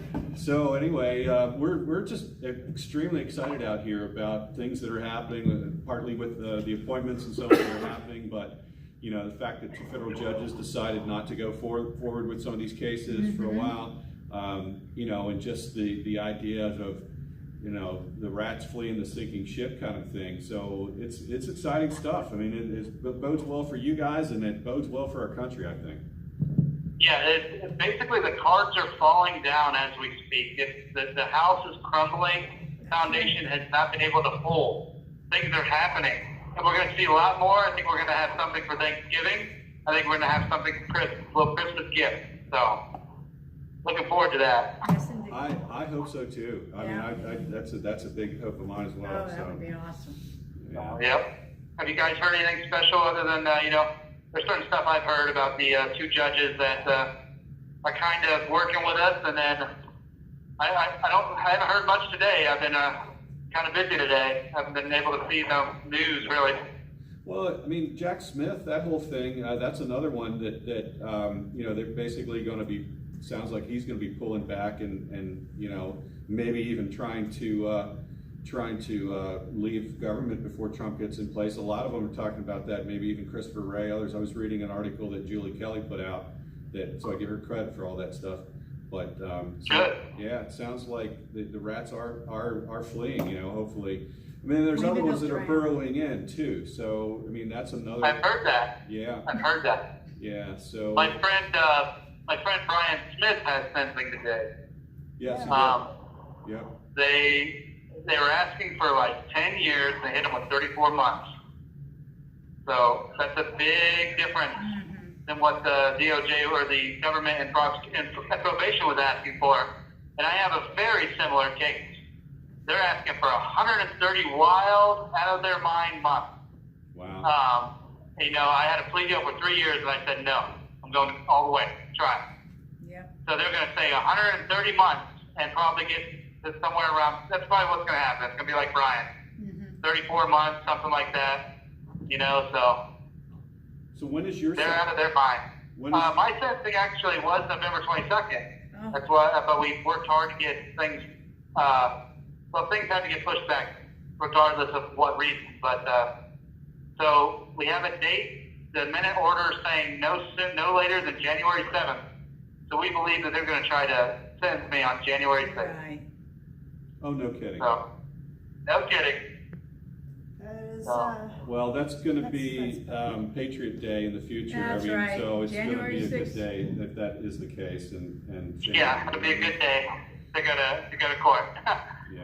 I have a status hearing on the 22nd now, so we are officially we're going to be agreeing on a date on the 22nd. So. But things are happening in my case. They're trying to rig up this. So my lawyer is under the weather right now. She just had surgery. She can't be here physically until January 30th. And my judge will not allow that. So they put on her secondary lawyer, my secondary lawyer, and I expressed my wishes that I haven't spoken to this lawyer since I've been convicted, which was 7 months ago. And so I asked him to nicely withdraw because I don't feel confident in this guy leading the way during sentencing. I need somebody I've been working with that's been invested emotionally, physically, and mentally. It's just invested in me. So I don't appreciate the judge trying to force a body into court so I can get a sentencing. Yeah. Let's just agree on the January, the 30 days. I just need 30 extra more days to have my original lawyer. I don't want to play this Zoom call stuff. They're really trying to play this forced hand that they're saying, oh, I've waited too long and I'm trying to wait for something, as in, no, we're just quite literally a reasonable response. I have a lawyer that was sick, had surgeries, and she's on medical leave. So let's just wait the extra 30 days, and I'll see you on January 30th. Exactly. No, Judge Friedrich has to be a literal Nazi about it. So her minute orders for January 7th, and I don't know how that's going to work because I can't have my original lawyer there. They have to work with us. I mean, she has been nothing but hard-headed against me the whole way there. That's probably why I was convicted on all 8 charges, 6 felonies. You know? Yeah. We like to play Who's your God. judge? Jarvity Frazier. Fraser? Frazier, yeah. Fraser. She's, Okay, yeah. I thought she was a human. You know, I thought she was filled with a soul, but I just don't see that in the actions, on the emotions and everything. So Yeah. it's wild stuff. Well, yeah, Dabney Frieder, yeah, gotcha. I don't know how she's sentenced other J6ers. I've just heard that she just does not like Trump. I'm wondering who Grant had. Yeah, he had a female judge. I don't remember if it was her or somebody else. But Yeah, they're trying to give me 31 points. wow. 31 points. I started with, I don't have any, there's not one, how do you get, the word I'm looking for, person that got hurt, it's 14 points for a 111B. They're trying to give me 14 extra points for a whole nother 111B that didn't happen. And this original 111B is for the Trump sign that got pushed out of the crowd to get it out of the crowd, right? And this sign was pushed by Ray Epps at the exact same time I pushed it to get it out of the crowd. And there was no wanting to hurt anybody with it. It was to get it out. And there's nobody. I didn't hurt anybody. There's not one person that came forward that said I hurt them. No medical history, nothing. There's nothing. So my case is so specifically wrong. I don't know how they're living with themselves. It's so bad. Wow. Because they're criminals. So yeah, 31 points. They want 130 months. I think they're crazy. I think they're just absolutely nuts. They want the hammer. If they want the hammer, they just got to keep doing what they're doing. That's right. I'm going to advise that all prosecutors, judges, the entire court hearing, everybody involved with my charges, they probably need to be investigated and held liable. You know what I mean? I agree. My life was destroyed because of this stuff, and it's just not fair. It's just truly not fair. I mean, I can understand if I did something wrong, I'll pay for it. I understand, but you can't expect to give me life in prison, 9 points away from life in prison For being a political adversary. for what they think I did, but didn't happen. You know what I mean? Right. It's evil. Evil stuff. Well, it is, and I mean, but it's part of the whole theme here, which is to maximize the sentencing. But I gotta feel like it's a limited return, a diminishing return at this point. So I think that's why the 2 judges stepped back from it, and the others ought to take that. I was so disappointed to hear that Brian got sentenced today. I thought that was going to get canceled, but they went ahead. He tried. But they did give him a very much lower variance. Yeah. They were asking for 10 years. He had 28 points, Wow. 29 points. So they were doing everything they could. They were doing everything they could to just destroy him. But they give him a reasonable, for the charges he had, 34 months is reasonable. That's what I had, for the plea deal. So that's what it's determined. They determine it by what they plea, and if they don't plea, they give you an extra year. That's what I thought it was, but not 10 extra years. Yeah. But, I think they're dialing back. Well, we'll see it, because there's a lot more sentencing coming up. Right. So, see what happens, right? Exactly. So you guys doing okay with the new clientele that you got there? It sounds like you guys playing basketball, and maybe a few of them have joined in the anthem and so on. Yeah, a couple of them have. It's just like we're in DC now, Yeah. We're with the locals, so everything's fine here. These guys are all chill. They just want somewhere to chill. Yeah. But, it's still something I got to deal with. I'm not used to. It's all definitely different in here. It's different all the way around. Sure. It's not the same. It's probably more like it would be in Philly, or when you leave here. It's probably what it's like now. Yeah. So it's not the same anymore. We're still close to each other, but it's just not the same. Yeah. Okay. Got it. Well, I wish you the best with that, and who knows? You may make some inroads there.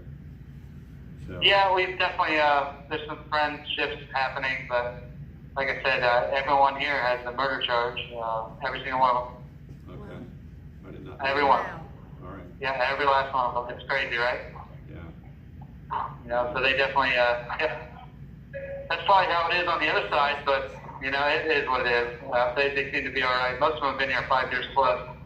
Wow. So, yeah, kids usually, all kids. Mm-hmm. A couple old guys, but, yeah, we get, it's like the island of Mitch Floyd. Anybody that can't go over there, they come here. It is what it is. Yeah. So, I'm glad I got to talk to you guys. It's been a while. I remember talking to you a few times before. You guys are really so nice. Well, I love your guys' That's what articles. I thought he said. yeah, I'm so glad we got to They're talk trying to too. get our guys killed is what they're trying to do. I was just going to Because tell they you, got we had our. nothing to lose. They got nothing to lose. Hey, Carol, we were talking on the phone here. We had our 2-year anniversary of our vigils a couple weeks back, and so you know we only do them once a week, but still it was a big event for us to be able to make that milestone, and we've committed to continue on as long as you guys are in there. So Yeah, absolutely. you know what I mean. So we're gonna do Yeah, it. congratulations. Thank you for being here for us for 2 years, 2 long years. Yeah. It felt like forever, right? It's crazy though. At the same time, it just feels like it was yesterday that we started this. I do lose track of time with it, but you know, I know you guys count every single day. Of course you do. But yeah. So no, but I'm How about excited it? about where we're headed. I think we're going to get there before we know it. How about it? We won the election. How about that? Yes. Exactly. We won. Yes. Such a big deal. Yes. Yeah. Buck County, Pennsylvania doesn't want that to be true. Oh, really? I would say not revenge, but redemption is coming. Yep. Yeah. You know, I think I think there's a lot of people talking right now about what they think Trump's going to do, and there's a lot of people saying this, saying that about violent people being pardoned and not being pardoned. I could see a blanket. I think a blanket is necessary. It just has to be that way. If they're going to go case by case, it's just not going to be as quick as just a blanket pardon. Mm-hmm. But I'm not going to get worried about it, regardless of what's happening. My case is atrocious. I think there's people that's probably already looked at it, I hope. They're probably working on it right now, the transitioning team. I mean, there's so many atrocious cases, it's not even funny. Trump said anybody that did something evil, probably not going to get it. I don't think there was many evil people that day, so. No. Except for the pipe bomber, the FBI one. That one was probably the evil one. Yep. Right. So I guess one of the concerns is though that there's people that have been You have 1 minute remaining. People that what? people have been working against you, perhaps. You know, might. Yeah, it's people that are whispering that never said anything, and they're trying to get close to Trump right now. Trump's very smart. We know how smart he is, don't we? Yep. He knows what he's doing. So Yeah. there's too many people out there that support us. There's too many really good people that are close to Trump that really know what they're talking about. These other people like Thune and all these goofballs that are rhinos, they're the ones that help the rest of us. So, but I appreciate you guys. Hey, thank I you. love you. I know we got a few seconds here. Thank you for everything you do with these calls too. We really appreciate you setting it up, man. Thank you. Well, thank you. I appreciate you guys doing that. Thank you for being here, and congratulations on your 2 years. All right. Thank you. God All right, bless see you soon, guys. Bye, John. God bless you. Good night. All right, Jonathan Copeland. It's Jonathan Knight. I'm just gonna say That's it's three Jonathan Jonathans. Knight, Yeah. Jonathan Pollock, Jonathan Millis, and Jonathan Copeland. So do we have any more Jonathans I can call in? There was a Joseph Hutchison in there, don't forget. Don't forget And Joseph. Pollock is J-O-N, right? So, It's, so apparently in, yeah, J-O-N. Yesterday, I guess it was, in Bucks County, Democrat commissioners violated the rule of law and ignored a PA Supreme Court ruling. Imagine that. Yeah, Democrat commissioners Diane Marsaglia and Bob Harvey voted today to count illegal ballots against PA Supreme Court ruling. in an attempt to aid former Senator Bob Casey. Wow. Never fear, PAGOP and the RNC attorneys are all working on this particular point. And I think it's interesting that more than a week after an election, those Show up. blue states still can't figure out who won. Mm-hmm. That's cheating.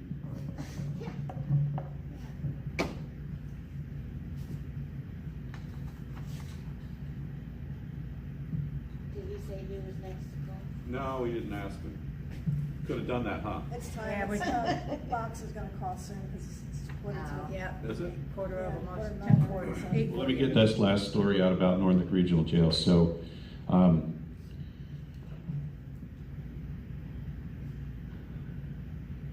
it was a beautiful sunny day on Wednesday, and when I got in, and I walked in just in time to be able to speak. I was a little bit late getting there, so I started my talk by just saying, you know, I was outside enjoying the sunshine and how we take it for granted, but behind the walls here, those folks maybe get to see sunshine. You know, it's a luxury, maybe once a month if they're lucky.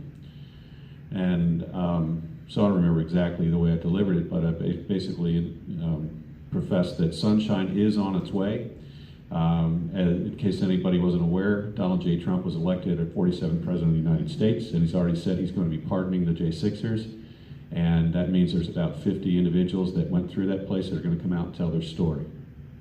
And then I had also taken a copy of Justice Denied by Howell Woltz, and I had a dozen copies of that, and I've handed it out to each of the supervisors and the jail board staff. Most everybody was able to get a copy, and I said, you know, just in case you all think that bad things don't happen in regional jails, read this story.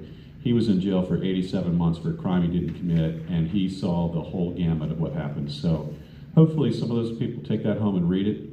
But it's important because I'm going to keep talking about Hal Woltz and his work, specifically with Mike Davis and the Article 3 project. I think there's some real possibility that there's going to be some wonderful outcomes from that. In fact, this book by Hal Woltz is called Justice Restored, 10 Steps to End Mass Incarceration in America. So he was in jail from 2006 to 2013. So, and ever since then, he's been fighting this cause. So it's not like the J6ers have to invent this and invent the wheel on their own. There's already been people that have gone through it that are already working on it, but they are going to add their voices and their strength and their might and their shoulders to push this wheel up the hill, and we're going to get fixed. So that was, and then after I spoke, another lady spoke whose sister is incarcerated in the Northern Neck Regional Jail and being treated terribly, it sounds like. Health issues, she's not getting addressed. She had 6 teeth pulled in a week before, that she was having dental issues, and that's how they solved it, pulling her teeth.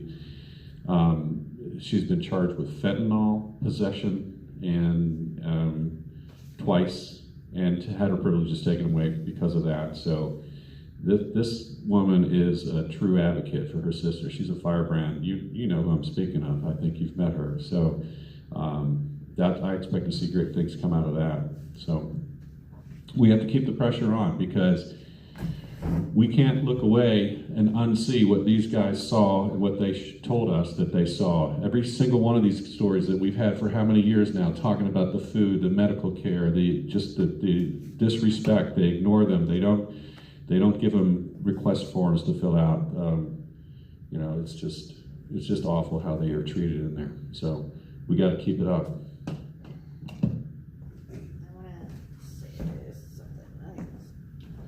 And I also want to call attention to Chris Ann Hall.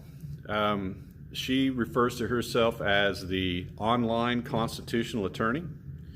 She did an excellent piece called The Power of the Purse recently. That's how I found her, and I just was blown away by that. But she understands things, and she speaks in such a great way. She makes things very understandable for the layman. Complex subjects. So check out chrisannhall.com and see what she has to say. I always like to give a shout out to those people that are out there in the fight. All right, we're down to about 30% power left. You think we're going to make it? Yes. All right, I do too. What were you going to say? You have Can I make something? an announcement? Please, yeah. You guys haven't talked about Reed, have you?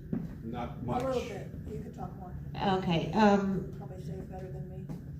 well, I don't know about that, but, so Reed Christensen is, I think he's what, 66 now? He's my age. Yeah, so if you, there's a couple ways that you can learn about Reed, just in a general note. He's got his book called Save the Kid. You can go to savethekid.com, and that also helps his family, which, you know, they're obviously struggling too. So Reed had 2 strokes, and before he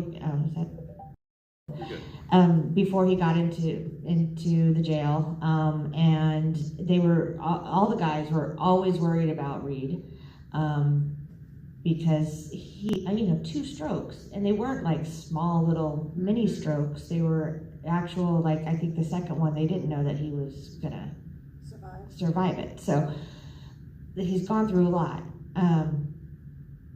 So anyway, the BOP, he is now in, I can't remember where he's at. He's in Arkansas, right? So he's in Arkansas. They are not giving him 3 of his 4 stroke medications. I don't know what those medications do for him or what, but apparently they do enough where his wife is terrified that he will not make it to January 20th. So, I don't suggest calling the BOP. No? Okay. Or the jail, the prison. What do we do? I suggest you get on the phone with your, the Arkansas congressman or woman, whoever it is. I suggest that you reach out to What about the governor? the governor doesn't have jurisdiction over the BOP, but he could make some noise. So maybe Well, it's the Huckabee, governor. right? Is it What's her- Huckabee? What's her name? Or her? Oh, it is. That's Sarah Huckabee, right? Yeah, get on the phone to her.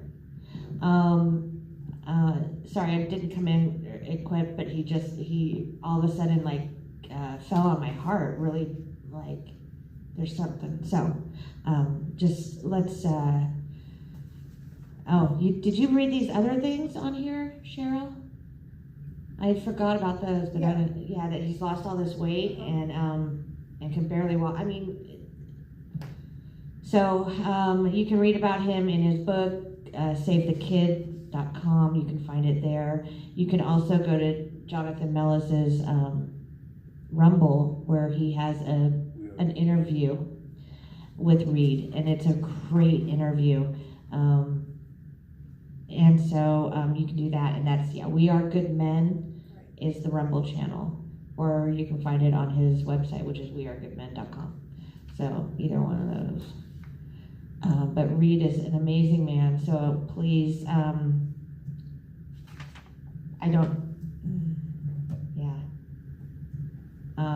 and I would suggest also, like, MTG, Gates. So calling her and then just saying, give him his medicine? He needs his medicine, or compassionate release. Yeah. He's already I think they filed twice and has been refused twice. So it's unconscionable what they're putting him through.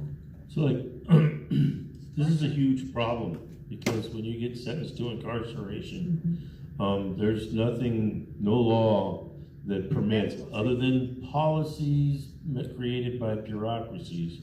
This is a Chevron thing. Right. There's no law that says that they get to arbitrarily enhance the nature of the punishment as they see fit. And that's exactly what's happening here. They have the wherewithal to provide the medication that he needs. Yeah. And there's no excuse for not doing it. The judge didn't order it, so why are they doing it? If the judge wanted to torture the guy by depriving him of medical attention, he could have said so, but he didn't. So this is murder. If he dies, it's murder. Absolutely. government sanctioned murder. And at this point, it's attempted murder. Yeah, so far, and it will always be at minimum an attempted murder. And the sad part is that he's not alone. He's not the only one. We've seen beatings by government personnel. We've seen poisonings. We've seen, you name it, it's out there. Matt Kroll, 65, he's probably 66 or 67 by now, but he had a heart attack before prison, or I'm sorry, before jail, before he got to DC, and then had another heart attack, and he got a, what do you call them, the implant. Pacemaker. Thank you, pacemaker, and I don't even want to call it that because they put it in backwards or upside down or, and yeah, and it's supposed to relay information to the doctor. Telemetry, yeah. Yeah, and it wasn't doing that, and I don't know what the situation is now, but he has also been denied compassionate release. As have many, there's been many. I think Julio Bequeras, sorry, but he was given compassionate release just a month before he died. So, yeah, this is where the J6ers have shined a light on a system that's broken. So it's not just about them. It's about other prisoners as well, and please don't ever get me wrong, there are people that deserve to be in prison for a very, very long time. But it doesn't mean that their human rights and their civil rights and exactly constitutional rights should be violated. It's demonic. We're supposed to be the greatest nation on earth. We've got the most incarceration, and we've got the most brutal prisons around. I remember a basketball player that came back home from Russia. Didn't seem to be too terribly light as far as losing meat on the bones. Just saying.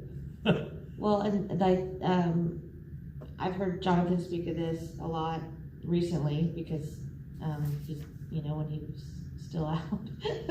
But it was, for his 2 days? Yeah, for his minute. Who's the guy that got arrested and they put him in solitary confinement? Everybody just went crazy because there was one guy that in Russia, I believe. The only name that comes to mind is Joel Harari, but I know that's not who that is.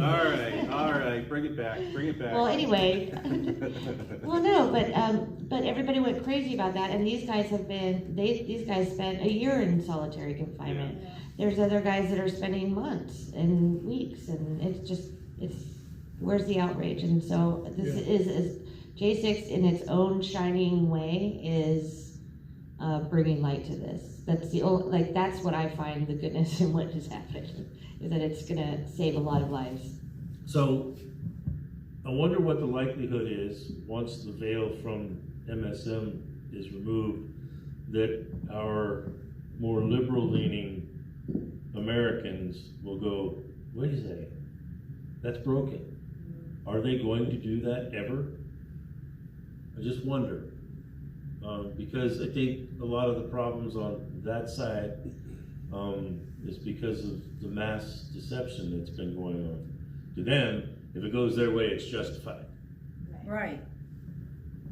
The ends justifies the means, exactly. I've decided to shave my head in protest of all of the people that are supporting, against Trump. So. We're going to call you 5B. That was awesome. Yeah, so, yeah, you're right. B. Christensen, 66, and Matthew Kroll is also 66 as of now. They got 5 minutes. It's that evil age. That's what I say. 5 minutes. I hope it happens. Yeah. Well, we got a lot to organize, so we'll get there, I'm sure. What else? What's the upcoming, Have one of those. info in terms of sentences and all that? So we've got something to do on Monday, unrelated to DC. So we're gonna go and support John Mellis on Monday. We'll have to coordinate that Co- afterwards. Well, Copeland just told us he's gonna be January now, so that, he was gonna be next Friday, so that's done, that's not happening. All right. I don't have anything else on my calendar for next week. Do you have anybody else that you know of that's gonna be? Next week? Mhm. Yeah, Mauer. Christopher Mauer is November 18th at 11 o'clock. We ever talking? I don't think so. But and then Jerry and Mark Waynick is gonna be November 26th. I think that's still on. Did you mention that Chris is out of his shoe? Oh, yeah. Chris Quaglin is out of the shoe. He got out yesterday, and I only got 7 emails I was gonna say, yesterday how and many 3 today. He's winding down. He was, I got one of Chris's emails too. He was pretty cheerful, I thought. Yeah, so that was good.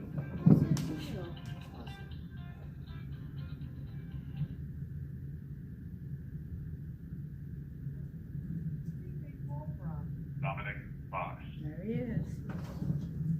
An inmate at the Washington, D.C. Central Detention Facility. To accept this call, press 0. To refuse this call, your current balance is $32.60. This call is from a correction facility and is subject to monitoring and recording. Thank you for using Global Tellink. Dominic. Hello again, Northern Net. How we doing, guys? Glad we got a chance to talk to you. We heard some. Yeah, absolutely, guys. It was a little What's that? rough last week. Yeah, it was on Monday night, they called me out for medical unexpectedly, being as it was Veterans Day. I thought, this is strange, maybe they're because I had some lab results that they actually went over with me today, and I'm happy to report, Mom, if you're listening, everything is phenomenal, no areas of concern, and despite 4 years of extreme fraternity-style living during my college years at the University of Arkansas, everything looks great. No diabetes, no high cholesterol, no high blood pressure, no elevated liver enzymes, and felt good about that. My blood pressure, phenomenal. And I don't know if that's because I've been a part of the Jonathan Pollock workout program or just the wonderful clean living that we're doing here in the jail. But I was happy to see that. And they did a temperature check on Monday night, and they literally had me on a list that says federal removal order. So I was rightfully concerned because I've not been sentenced. I've not had any reason to leave, but I was essentially operating under the assumption that I was leaving. I had all my stuff packed up, and after we do the anthem, I will tell you guys how all that worked out. But obviously, and thankfully, I am still here to carry my friends in the northern tip of Virginia through the anthem again. So I'll be back here in just a second.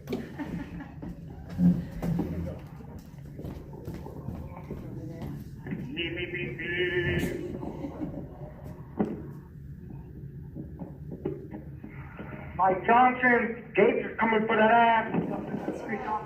John Bonuelos, the mayor for Chicago, Gates is coming for that ass. That's our 4th John. Yeah. We love our freedom of speech. We need to go to the drawing.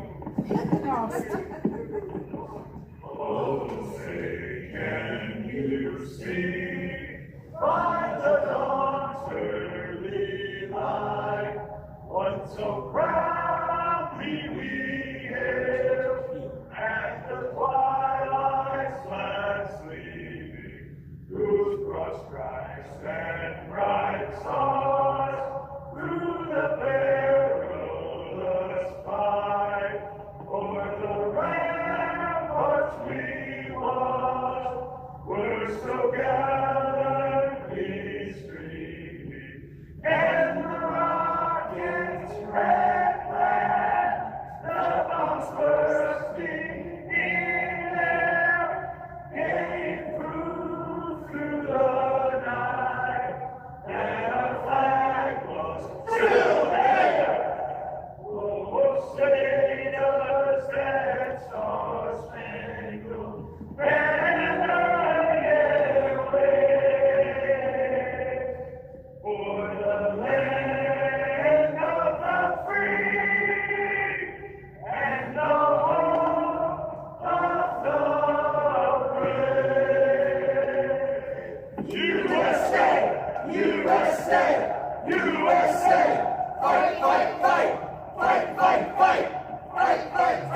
Woo! Thank you.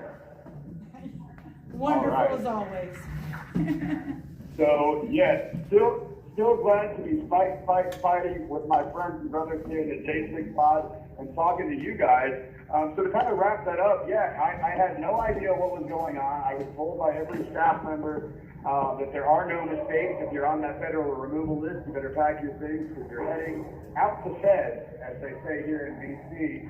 And so I did that. I operated under the assumption that I was leaving. I had some very heartfelt moments, guys, here in the pod because, you know, having seen so many men pack up and leave, you know, it's easy being on the side of the guys who are still staying here, but when you're the one who's actually leaving, you know, you go through a range of emotions because you get close to so many of the people in here and you get used to everything, and it was really, I'm caught me by surprise. But anyway, I go to court for my pre-sentence interview, and then, to make a long story short, they brought me back.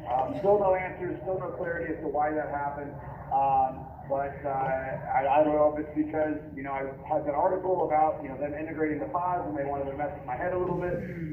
But thankfully, prayers work and I am still here. I don't like being in jail. I don't like being incarcerated, but I love spending my time incarcerated here with my friends in the J6 community. And I will tell you guys in a quick funny story. Tom heard this last night. But in the pre-sentence interview, they asked you like a million questions. They've done it 1,000 times. And my whole goal was to get the woman who was doing the interview to see me as a person and not just another statistic. And, you know, I likened it to, you know, anytime I go to a Wawa or a Walmart or a Publix, and somebody's wearing a name tag, I try to participate, or I try to engage in like a pattern interruption, and it's really as simple as just thanking somebody by their name, and they kind of, you know, break that monotonous pattern that they're so used to of just being treated like an item. They sometimes they'll laugh, or ultimately they always end up saying thank you. And my goal with the pre-sentence investigator was to get her to laugh. And they, you know, they asked me, and I didn't have any plans going in. But I saw a very unique opportunity when they asked me if I was a member of any extremist or radical group, and I said only the Boy Scouts of America. And my attorney punched me in the thigh, and the woman kind of laughed, and she said, "What do you mean?" And I said, "Well, when I was in the Boy Scouts, we only admitted boys, hence the name Boy Scouts. But from what I understand now, they're admitting boys, girls, and the gender fluid spectrum." So she kind of laughed and said, "Well, I've never heard that, but I'll go ahead and notate it." And I said, "Be sure to add, I was also a member of the National Honor Society." So I got a laugh. And in any case, you know, the really fun thing about that whole experience was the marshals who have routinely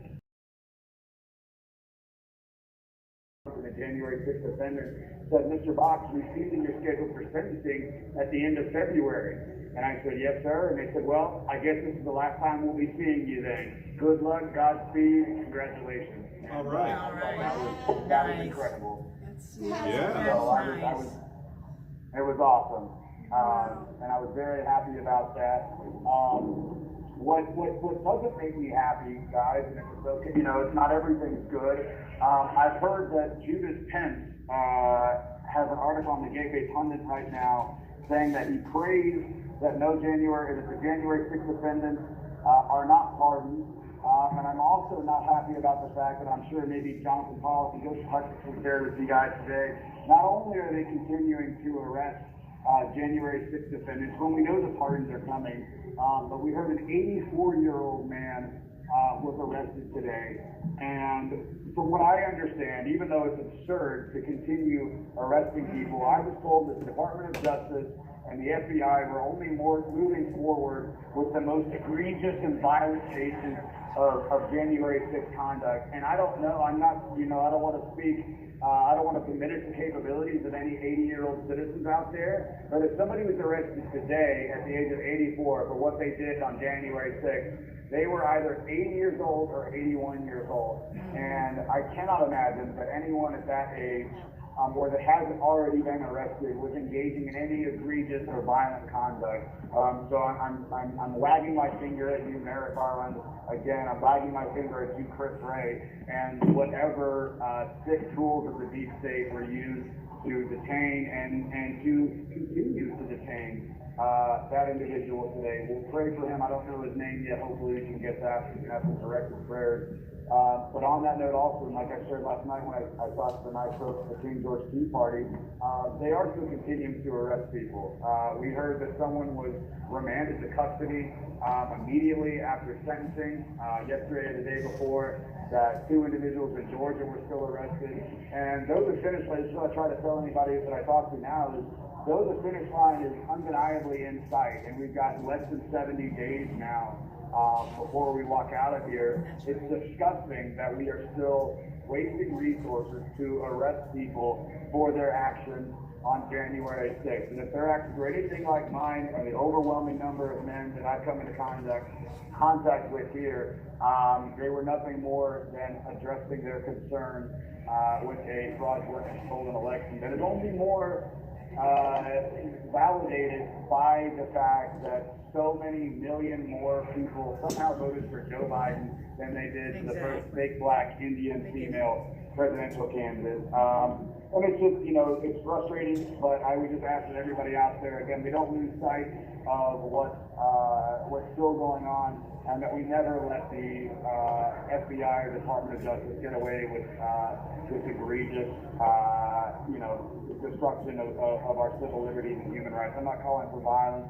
I'm just calling for righteous examination and introspection at the highest levels. And it sounds like we're going to get that. I love the nominees from Matt Gaetz. You know, I love all the stuff I'm hearing from Mike Davis. We've got Tulsi Gabbard, RFK, PHS. You know, it's going to be an incredible administration.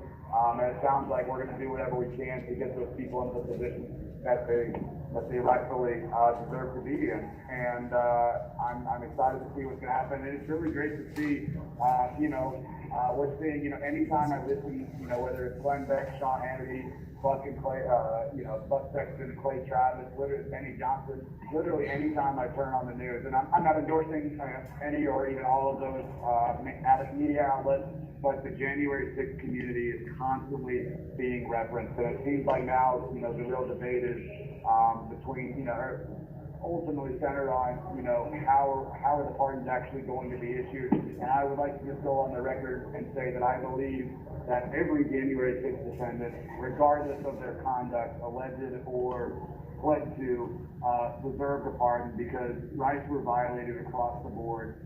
And whether violent, non-violent, misdemeanor, or felonious, everyone deserves a pardon. And I pray that people don't just have their sentences commuted, but that everyone receives a pardon. Yeah. I think, yeah. Wow.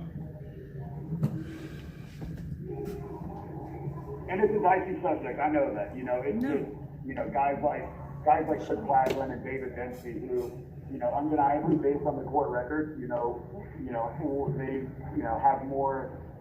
They're dealing with, you know, penalties for more than just parading and ticketing, but they were denied their due process, and they were, you know, they walked into a meat grinder, and they did not have a jury of their peers. They did not walk into a fair and impartial courthouse.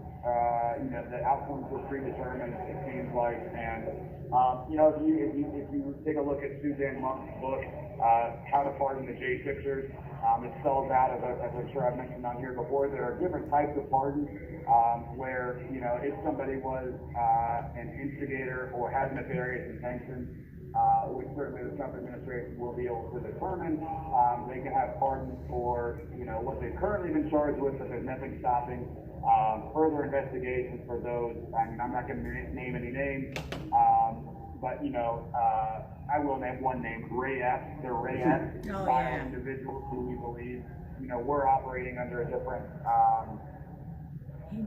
set of motivations than the MAGA grandma who was taking pictures inside the Capitol. But ultimately, you know, it's just nice to hear. It's nice to have the plight of the January 6th descendants and our families being brought up regularly. And shame on Mike Pence.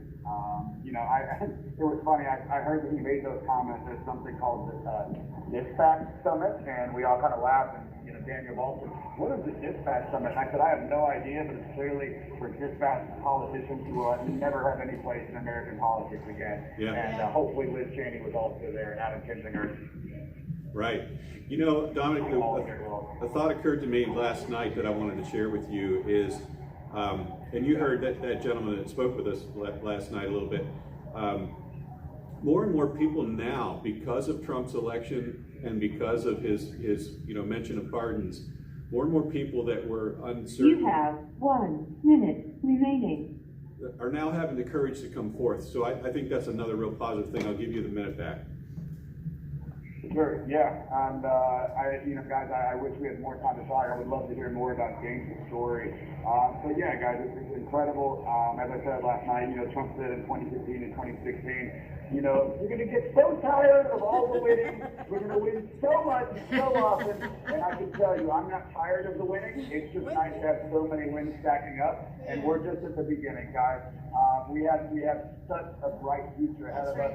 And it again, as I always say, it's an honor to be a part of the State 6 community and an honor to have friends there in Warsaw, Virginia. And I look forward to meeting all of you guys in person when this is all done. You've been a part of my family since before. I think I even called in to Northern Neck Patriots, and now it's an honor to call you guys every Friday, and I'll be doing that again. It's Dominic Xavier Box the first. And I'm now in cell number 9, where it's all fine. Thank you for using Cell Hotel He Link. doesn't rehearse that one yet. Cell number 9. Cell number 9, where it's all fine. Dominic Box That's good. in cell number 9, where it's all fine. All right, cool. Night, everybody. Good night. Good night, everyone. Thank you, everybody, Thank you for letting me for join sharing, you today. spreading it out. And hey, Maurice, we got 13%. We're great. We made it. Yeah. All right. God bless you all. Ready? Go. Okay. Signing off.